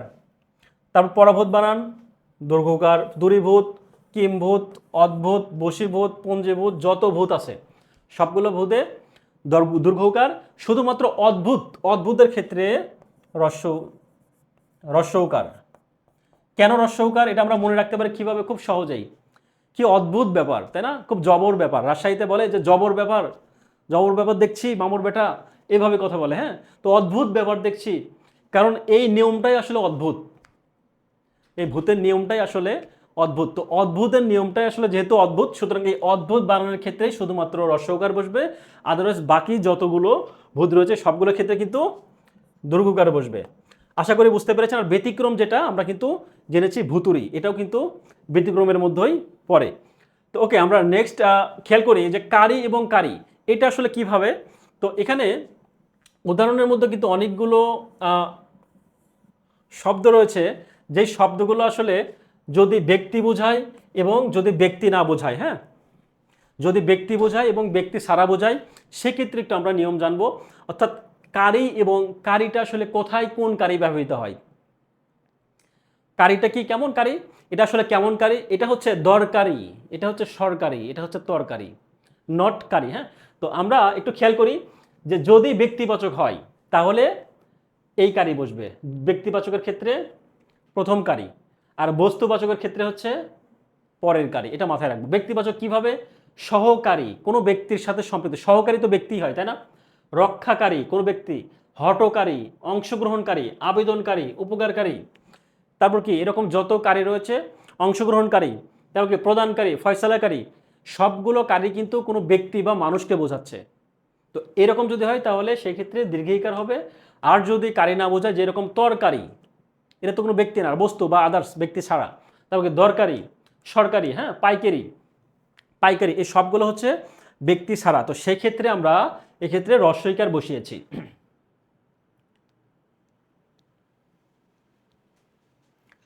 আরিফ খান বলেছেন ইনফরমেটিভ ক্লাস। ওকে, আচ্ছা আচ্ছা, ধন্যবাদ। ওকে, তো আমাদের পরবর্তীতে একটু খেয়াল করি, দেশ, জাতি, ভাষা এবং অতৎসম ইতর প্রাণীবাচক এবং অপ্রাণীবাচক শব্দের ক্ষেত্রে কিন্তু রস্বইকার বসে। এটা একটু মাথায় রাখবে, একটু খেয়াল করি। দেশের কথা, দেশের কথা যদি বলা হয়, যত দেশ রয়েছে সবগুলো দেশের বানানে কিন্তু রস্বইকার, রস্বইকার হবে। কিরকম রস্বইকার মানে কি, যে এটা, হ্যাঁ, রস্বইকার বসবে কিরকম, আমরা একটু উদাহরণ খেয়াল করব। এখানে বলা হচ্ছে কি পাকিস্তান, হ্যাঁ, পাকিস্তানকে আমরা কি কিন্তু পাকিস্তান, পাকিস্তান, হ্যাঁ, এখানে কিন্তু পাকিস্তান রস্বইকার, আফগানিস্তান রস্বইকার, America, Germany, Italy, Greece, Hungary, এরকম যত দেশ রয়েছে সবগুলো বানানোর ক্ষেত্রে রস্বইকার হবে, শুধু 3টা দেশ বাদে। কি কি? একটা হচ্ছে শ্রীলঙ্কা বানানোর ক্ষেত্রে দীর্ঘিকার হবে, চীন বানানোর ক্ষেত্রে এবং মালদ্বীপ বানানোর ক্ষেত্রে। এই 3টা বানানোর ক্ষেত্রে কিন্তু দীর্ঘিকার হবে। তো এই শ্রীলঙ্কা কিন্তু আমরা নিশ্চয়ই জানি, শ্রীলঙ্কা হচ্ছে তামিলনাড়ু যে অঙ্গরাজ্য রয়েছে, আমরা জানি ইন্ডিয়া ভারতের কিন্তু একদম শেষে দক্ষিণ দিকে হচ্ছে তামিলনাড়ু, এবং আপনারা নিশ্চয়ই জানেন একটা ইন্ডিয়ান নায়ক, উনি কিন্তু মুখ্যমন্ত্রী হয়েছেন। মূলত ওনার যে রাজ্য, সেই রাজ্যেরই নিচে অর্থাৎ তামিলনাড়ুর নিচেই কিন্তু এই শ্রীলঙ্কাটা অবস্থিত। এই হচ্ছে শ্রীলঙ্কা, তার একটু এই দিকে এসে কিন্তু দক্ষিণ পূর্ব দিকে এসে কিন্তু আবার এই মালদ্বীপ অবস্থিত। অর্থাৎ মালদ্বীপ এবং শ্রীলঙ্কা এবং একই সাথে চীন, এই 3টা দেশের ক্ষেত্রে দীর্ঘিকার হবে, হ্যাঁ। আর বাকি সব দেশের ক্ষেত্রে কিন্তু রস্বইকার। আর একটা হচ্ছে ভাষার ক্ষেত্রে যদি বলি, পৃথিবীতে কিন্তু আমি এর আগে পড়িয়েছি ভাষা সংক্রান্ত বিভিন্ন বিষয়, যে ভাষা আসলে কিভাবে বাংলা ভাষাটা আসলো, ইন্দো ইউরোপীয় ভাষা থেকে, সন্তম থেকে, কেতম থেকে, হ্যাঁ, তারপর কি বঙ্গকামরূপী, মাগধী, তারপরে গৌড়ীয়, এই সবগুলো থেকে কিন্তু আমরা কি জানছি, উড়িয়া, কি বাংলা ভাষা আসছে। তো এই যে ভাষাগুলো রয়েছে পৃথিবীতে প্রায় 4,500-6,000 বা তার থেকেও বেশি যে ভাষাগুলো, এই ভাষাগুলো বানানোর ক্ষেত্রে কিন্তু রস্বইকার হবে। যেরকম কি ইংরেজি বানান, তারপর কি আরবি বানান, ফার্সি ভাষা, তারপর কি জাপানি, হিন্দি, গ্রিক, এরকম যত ভাষা রয়েছে সবগুলো ভাষার ক্ষেত্রে কিন্তু রস্বইকার হবে। জাতির কথা যদি বলি, এটাও কিন্তু রস্বইকার হবে। বাঙালি জাতি, তুর্কি জাতি, ইংরেজ জাতি, বিহারি, পাকিস্তানি, সবগুলো জাতি বোঝাচ্ছে। এই জাতি যদি বোঝাই সেক্ষেত্রে কিন্তু রস্বইকার হবে। তবে জাতিবাচক শব্দের ক্ষেত্রে কিন্তু আবার দীর্ঘইকার পড়তে হবে। এটা একটু মাথায় রাখবো। কীরকম? যেরকম ভারতীয়, আরবীয়, ইরানীয়, মিশরীয়, হ্যাঁ, এই যে বিষয়গুলো রয়েছে, তারপর কি ফিনিশীয়, মেসোপটেমীয়, এই সবগুলো কিন্তু ইও প্রত্যয় যোগে এক্ষেত্রে কিন্তু এখানে দীর্ঘিকার বসবে। আর ইতর প্রাণী মানে আমরা অবশ্যই জানছি যাদের আসলে আসলে যেগুলো প্রাণী আসলে, হ্যাঁ, প্রাণী বলতে কি বোঝায়, মানুষ সারা যেরকম ইতর প্রাণী, মানুষ তো আসলে ইতর না, তাই না? কুমির, হাতি, পাখি, মুরগি, এগুলো বানানোর ক্ষেত্রে কি আছে, রস্বই রয়েছে, হ্যাঁ, রস্বই বসবে। আর অপ্রাণীবাচকের কথা যদি বলি, এই যে বাড়ি, বাড়ি বানান, বাড়ি, গাড়ি, শাড়ি, হ্যাঁ, এই সবগুলো কিন্তু আমরা রস্বইকার বসিয়েছি। অর্থাৎ ভাষা, জাতি, এই বিষয়গুলোর ক্ষেত্রে আমরা রস্বইকার বসাবো। আর এখন আমরা আরেকটা গুরুত্বপূর্ণ নিয়ম জানবো।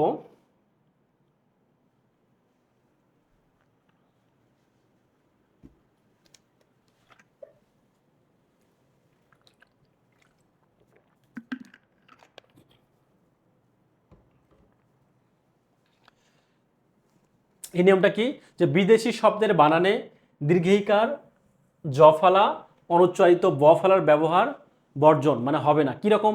খুবই নিয়মটা ক্রিটিক্যাল মনে হচ্ছে, বাট উদাহরণ দেখলে সব পানি হয়ে যাবে। কিরকম খেয়াল করি, ডিগ্রি, ডিগ্রি হচ্ছে একটা বিদেশি শব্দ, ইংরেজি শব্দ, হ্যাঁ। তো এই বিদেশি শব্দের ক্ষেত্রে কি হয়, এখানে দীর্ঘইকার বর্জন করতে হবে। মানে কি, দীর্ঘইকার দেওয়া যাবে না, অর্থাৎ রস্বইকার হবে, একটা রস্বইকার হবে, তাই না?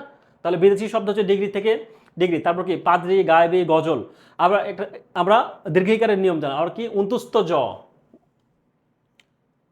হ্যাঁ, গজল বানানোর ক্ষেত্রে কি আছে, এটা কিন্তু বিদেশি শব্দ, বর্গীয় জ হবে। অন্তুস্থ জ হচ্ছে বানানোর ক্ষেত্রে ভুল হবে, জোহর বানান, আমরা নামাজে বলি না জোহরের নামাজ, তো জোহরের নামাজ কিন্তু বর্গীয় জ হবে। কেন? কারণ জোহরটা হচ্ছে একটা বিদেশি শব্দ, আর বিদেশি শব্দ বানানে কিন্তু অন্তুস্থ জ কিন্তু হয় না, এটা কি হয়, বর্গীয় জ হবে। অন্তুস্থ জয়ের পরিবর্তে বর্গীয় জ হবে।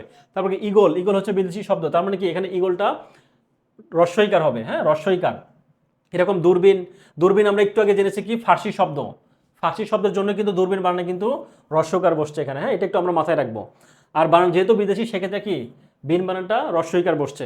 এরকম খারিজ, রমজান, কাহিনী, মিস্ত্রি, শহীদ বানান আমরা কিন্তু অনেকেই ভুল করি। শহীদ বানান কিন্তু আমরা সবাই কি দীর্ঘিকার দিয়ে লিখতে অভ্যস্ত, বাট এটা কিন্তু ভুল। কেন? কারণ বিদেশি শব্দের ক্ষেত্রে আমরা কি এখানে রস্যইকার দিয়ে লিখতে হবে, ঠিক আছে। তারপর হজ বানান কিন্তু আমরা প্রায়ই ভুল করি। হজ বানান বর্গীয় জয় জয়ের সাথে ব যুক্ত করি। কেন? এখানে বফলা, বফলা মানে কি এই যে বফলা, যে ছোট যে একটা লেজুর ধরে যে বসে থাকে এটাকে আমরা কি বফলা বলবো, তাই না? এই বফলা হজের বানান কিন্তু কিন্তু একটা বিদেশি শব্দ, আর বিদেশি শব্দ ক্ষেত্রে কিন্তু এই বফলাটা হবে না, শুধু হজ হবে।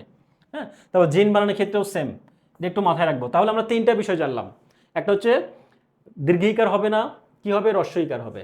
একটা হচ্ছে জফলা হবে না, এটা কি হবে বর্গীয় জ হবে, জফলার পরিবর্তে বর্গীয় জ। আরেকটা হচ্ছে বফলার পরিবর্তে কি হবে, বফলাটা উঠে যাবে এবং সামনে একটা রস্যইকার যুক্ত হবে। আশা করি বুঝতে পেরেছেন। আমরা পরবর্তী নিয়ম খেলে দেখব কোথায় দন্তু শয়ে ত এবং কোথায় দন্তু শয়ে থ হয়, এটা নিয়ে একটু আমরা দেখব। দন্তু শয়ে ত, তো আমরা এখানে দন্তু স্বর সাথে, এখানে কিন্তু দন্তু স্বর সাথে মনে হচ্ছে যেন এখানে হ লেখা আছে, কিন্তু আপনি যখন কম্পিউটারে টাইপ করতে যাবেন বা আপনার ফোনে টাইপ করতে যাবেন দন্তু স যোগ থ, তাহলে কিন্তু আপনার মোবাইলে বা আপনার কম্পিউটারে কিন্তু এই দন্তু স হয়ের মতো দেখতে পাওয়া যাবে। সুতরাং এটা হচ্ছে দন্তু শয়ে ত এবং এটা হচ্ছে দন্তু শয়ে থ। আমি যদি হাতে লিখি এটা হচ্ছে দন্তু শয়ে থ, বাট কম্পিউটারে লিখলে বা ফোনে লিখলে কিন্তু দন্তু শয়ের নিচে হটা হয়ের মতো দেখাবে, মনে হয় যেন এটা দন্তু শয়ে হ, বাট এটা হচ্ছে দন্তু শয়ে থ। তো যাই হোক, কোথায় দন্তু শয়ে ত বসবে এবং কোথায় দন্তু শয়ে থ বসবে একটু নিয়ম দেখি। যে যেসব শব্দের শেষে দন্তু শয়ে ত থাকে তারা দন্তু শয়ে ত এর ব্যবহার না করলে শব্দটি অর্থপূর্ণ থাকে না। মাথার উপর দিয়ে গেছে, আমি শিওর আমরা কেউ বোঝেন নাই, বোঝার দরকারও নাই, বাট পরের লাইনটা একটু খেয়াল করবেন, সব ক্লিয়ার হয়ে যাবে, সব পানি হয়ে যাবে। কিরকম? শব্দ থেকে দন্তু শয়ে ত বাদ দিব। প্রথম শর্ত কি? শব্দ থেকে দন্তু শয়ে ত বাদ দিব। বাদ দিলে কি হবে? তা কোনো পূর্ণাঙ্গ শব্দ হবে না। বাস শেষ। উদাহরণগুলো দেখলে আরো পানি হয়ে যাবে। কিরকম? খেয়াল করি। শব্দের সাথে অভ্যস্ত বর্ণ কি আছে? একটা দন্তু শয়ে ত আছে, আছে আছে। অস্ত বর্ণের ক্ষেত্রে দন্তু শয়ে ত আছে, আছে। গ্রস্ত, আশ্বস্ত, প্রশস্ত সবগুলোর ক্ষেত্রে কি আছে? দন্তু শয়ে ত যুক্ত আছে। তো এই দন্তু শয়ে ত আমি যদি বাদ দেই, সাপোজ ধরি দন্তু শয়ে তটা নাই, তাহলে বাদ বাকি যেটা থাকবে সেটার কি কোনো মিনিংফুল অর্থ হচ্ছে কি না, বা এইটা বাদ বাকি যেটা আছে অভ্যর কি কোনো মানে হয়? হয় না। যদি মানে না হয় তাহলে এটা ক্ষেত্রে দন্তু শয়ে ত বসবে। স্বরের কোনো মানে হয় না, তাহলে কি অস্ত বানানে দন্তু শয়ে ত হবে। গ্রস্ত বানানে কোনো মানে হয়? গ্রোর কোনো মানে হয় না। আশ্বস্ত, আশ্বর কোনো মানে হয় না। প্রশস্ত, প্রশের কোনো অর্থ হয় না। বৃদ্ধ কোনো অর্থ হয় না। ভিন্ন অর্থ হয় না। বিপদগ্রস্ত, এখানে বিপদগ্রস্ত মানে দন্তু শয়ে ত যদি আমি বাদ দেই তাহলে বিপদগ্রহ বলে কোনো কিছু আছে? নাই। বিপদ মানে আছে, বা বিপদগ্রহ বলে কোনো কিছু আছে? নাই।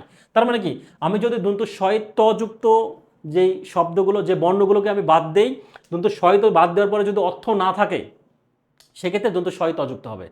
আর যদি অর্থ থাকে সেক্ষেত্রে দন্তু শয়ে থ যুক্ত হবে। দন্তু শয়ে থ, এটা কিন্তু দন্তু শয়ে থ, এটা হচ্ছে দন্তু শয়ে থ যুক্ত হবে। কিরকম? খেয়াল করি।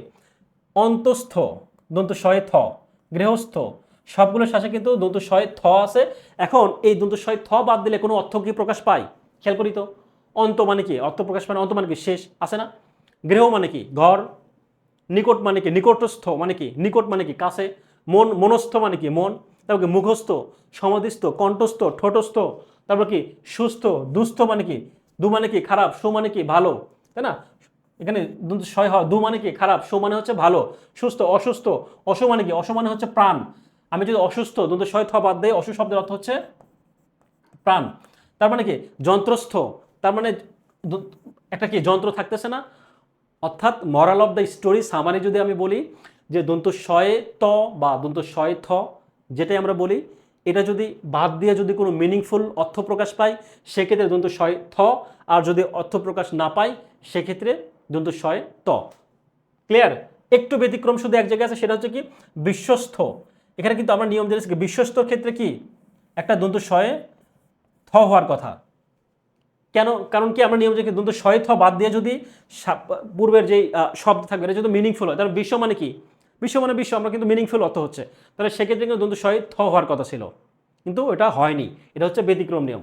একই রকম সমস্ত, এটা সম মানে কি সমান, তার মানে এটা অর্থ আছে, তার মানে এটা দন্ত সয় থ হওয়ার কথা, বাট এটা হয়নি, তার মানে এগুলো হচ্ছে এই দুটো হচ্ছে ব্যতিক্রম, এটা একটু মাথায় রাখবো। পরবর্তীতে খেয়াল করি যে আমাদের বিগত যে প্রশ্নগুলো রয়েছে একটু আমরা দেখব, বিগত কি কি প্রশ্ন রয়েছে একটু আমরা খেয়াল করি। কে আর সুজন বলেছেন দলের নাম টিভিকে এবং উত্তর হচ্ছে থালাবাদে, বাহ মাশাল্লাহ। যাই হোক, আমাদের একটু খেয়াল করে বিগত প্রশ্নগুলো একটু আমরা খেয়াল করব। আমরা যে এতক্ষণ ধরে কষ্ট করে ক্লাসগুলো করলাম, আমাদের ক্লাসগুলো করে আপনি কতটুকু বুঝতে পেরেছেন, এই বিষয়টা একটু আমরা যাচাই করে দেখব যে আপনারা আসলে আমার ক্লাসে কতটা মনোযোগী ছিলেন বা কতটুকু বুঝতে পেরেছেন। হ্যাঁ, আশা করি আপনারা যারা ক্লাস করেছেন কষ্ট করে অবশ্যই অবশ্যই বুঝতে পারবেন। যদি শেষের দিকে বা মাঝামাঝিতে এসে থাকেন, পরবর্তীতে ক্লাস শেষে কিন্তু আবার দেখবেন ইনশাল্লাহ, আশা করি এই বিষয়টা ক্লিয়ার হয়ে যাবে। খেয়াল করি, বাংলা একাডেমি প্রমিত বাংলা বানানের নিয়ম কত সালে প্রণীত হয়, এটা কিন্তু অ্যান্সার হচ্ছে 1992 সালে। হ্যাঁ, কোন বানানটি শুদ্ধ, শুদ্ধ বানান হচ্ছে মূলা। হ্যাঁ, মূলা, মূলো, শুদ্ধ বানান হচ্ছে মূলা। 2 নম্বরটা একটু খেয়াল করি,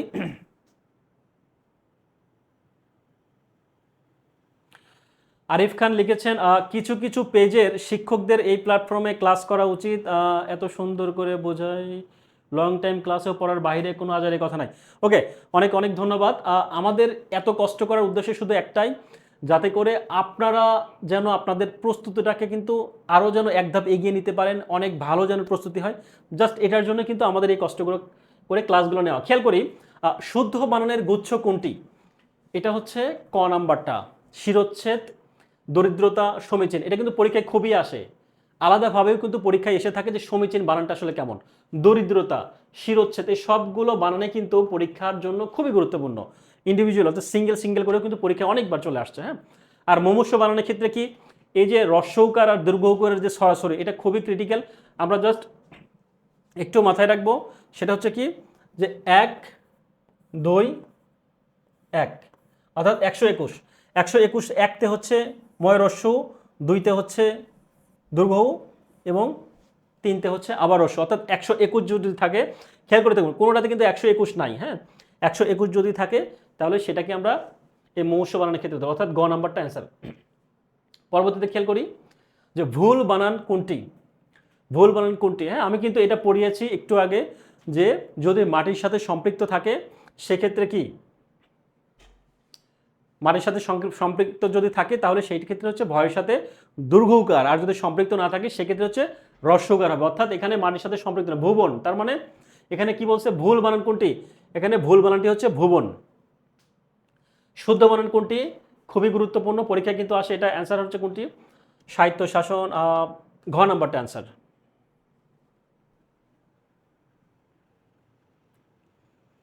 ঘ নাম্বারটা অ্যান্সার। হ্যাঁ, অনেকেই আপনারা সঠিক অ্যান্সার দিচ্ছেন। ওকে, কোন বানানটি শুদ্ধ, একটু আগে আমি পড়ে আসছি, শুদ্ধ বানানটি কোনটি, শুদ্ধ বানানটি, এটা কিন্তু নিয়মের মধ্যে পড়ছে যে বিসর্গ, বিসর্গ থাকলে কি হয়, বিসর্গ কখন বসে, এর পরে কি কি শব্দ বসে পড়িয়েছি, ক, খ, প, ফ, তালবস্য, দন্তস্য, হ্যাঁ, আর কি ক্ষিয়, এই 7টা 8টা বর্ণের পরে কিন্তু এই যে এটা বসে থাকে, তাই না, এটা হচ্ছে শুদ্ধ, খ নাম্বার অ্যান্সার।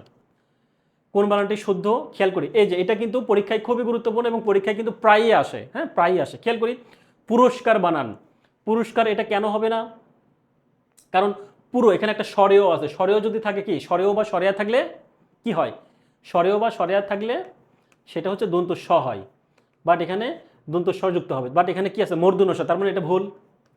2 নম্বর হচ্ছে আবিষ্কার, এখানে স্বরেও স্বরেয়া বাদে যাই থাকুক সেক্ষেত্রে কি হবে, একটা মূর্ধন্য স হবে, তার মানে কি এটাও ভুল, এটা দন্ত স দেওয়া রয়েছে।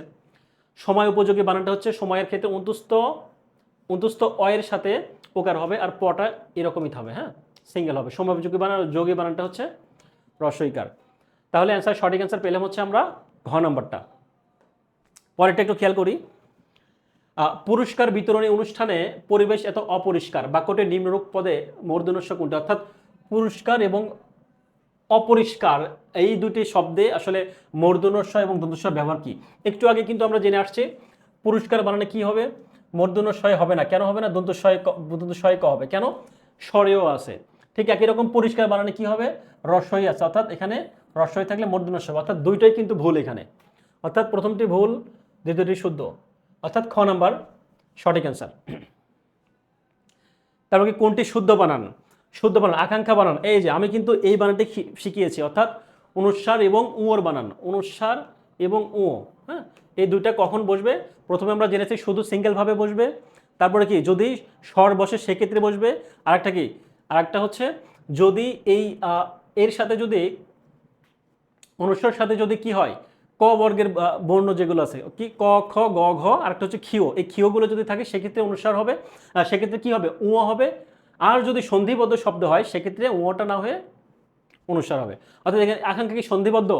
না, আকাঙ্ক্ষা সন্ধিবদ্ধ না। তার মানে কি এখানে আকাঙ্ক্ষা হচ্ছে একটা উহা হবে। কেন? কারণ এই আকাঙ্ক্ষার সাথে একটা কি আছে, ক্ষিয় আছে। আমরা নিয়মে জেনেছি কি ক খ গ ঘ এবং ক্ষিয় যদি থাকে তাহলে সেক্ষেত্রে একটা উয়া হবে, হ্যাঁ, সেক্ষেত্রে হচ্ছে উয়া হবে, এটা মাথায় রাখতে হবে। এবং এটা সন্ধিবদ্ধ শব্দ নয়, অর্থাৎ সঠিক অ্যান্সার হচ্ছে ক এর সাথে ক্ষিয়। আচ্ছা, অনেকেই শেষ পর্যন্ত ছিলেন, যারা আমাদের ক্লাসগুলো শেষ পর্যন্ত ছিলেন অনেকেই আপনাদেরকে অনেক অনেক ধন্যবাদ। আবার অনেক কষ্ট করে আমাদের ক্লাসগুলো দেখছেন, ক্লাসগুলো করছেন। আশা করি আমাদের ক্লাসগুলো আপনি যদি সঠিকভাবে ভালোভাবে করেন, ইনশাল্লাহ আশা করি এর বাইরে আপনাকে আলাদাভাবে কোথাও পড়তে হবে না, কোনো প্ল্যাটফর্মে আপনাকে এক্সট্রা করে পড়তে হবে না। আপনি যদি শুধু আমাদের এই ক্লাসগুলো ভালোভাবে করেন, নোট ডাউন করে, এবং একই সাথে যদি আমাদের এই যে মডেল টেস্ট যেটা রয়েছে এগুলো যদি একটু প্র্যাকটিস করেন, তাহলে আমি আশা করি ইনশাল্লাহ যে কোনো চাকরি পরীক্ষার জন্য ইনশাল্লাহ আপনি কোয়ালিফাই হবেন, অন্তত প্রিলি টিকবেন ইনশাল্লাহ, প্রিলি আপনি ঠেকবেন না, এইটুকু ইনশিওর করতে পারি। তো যাই হোক, অনেক অনেক ধন্যবাদ আপনারা যারা কষ্ট করে আমাদের সাথে ছিলেন। তো আজকে এই পর্যন্তই থাকবে ইনশাল্লাহ, দেখা হবে পরবর্তীতে, আবারও ধারাবাহিক ক্লাস নিয়ে হাজির হব। তো আমাদের পরবর্তী ক্লাসগুলো কখন হবে সেটা কিন্তু রুটিনে অলরেডি দেওয়া রয়েছে, আপনারা একটু কষ্ট করে ডাউনলোড করে দেখে নেবেন। হ্যাঁ, তো ভালো থাকবেন সবাই, সুস্থ থাকবেন, আসসালামু আলাইকুম।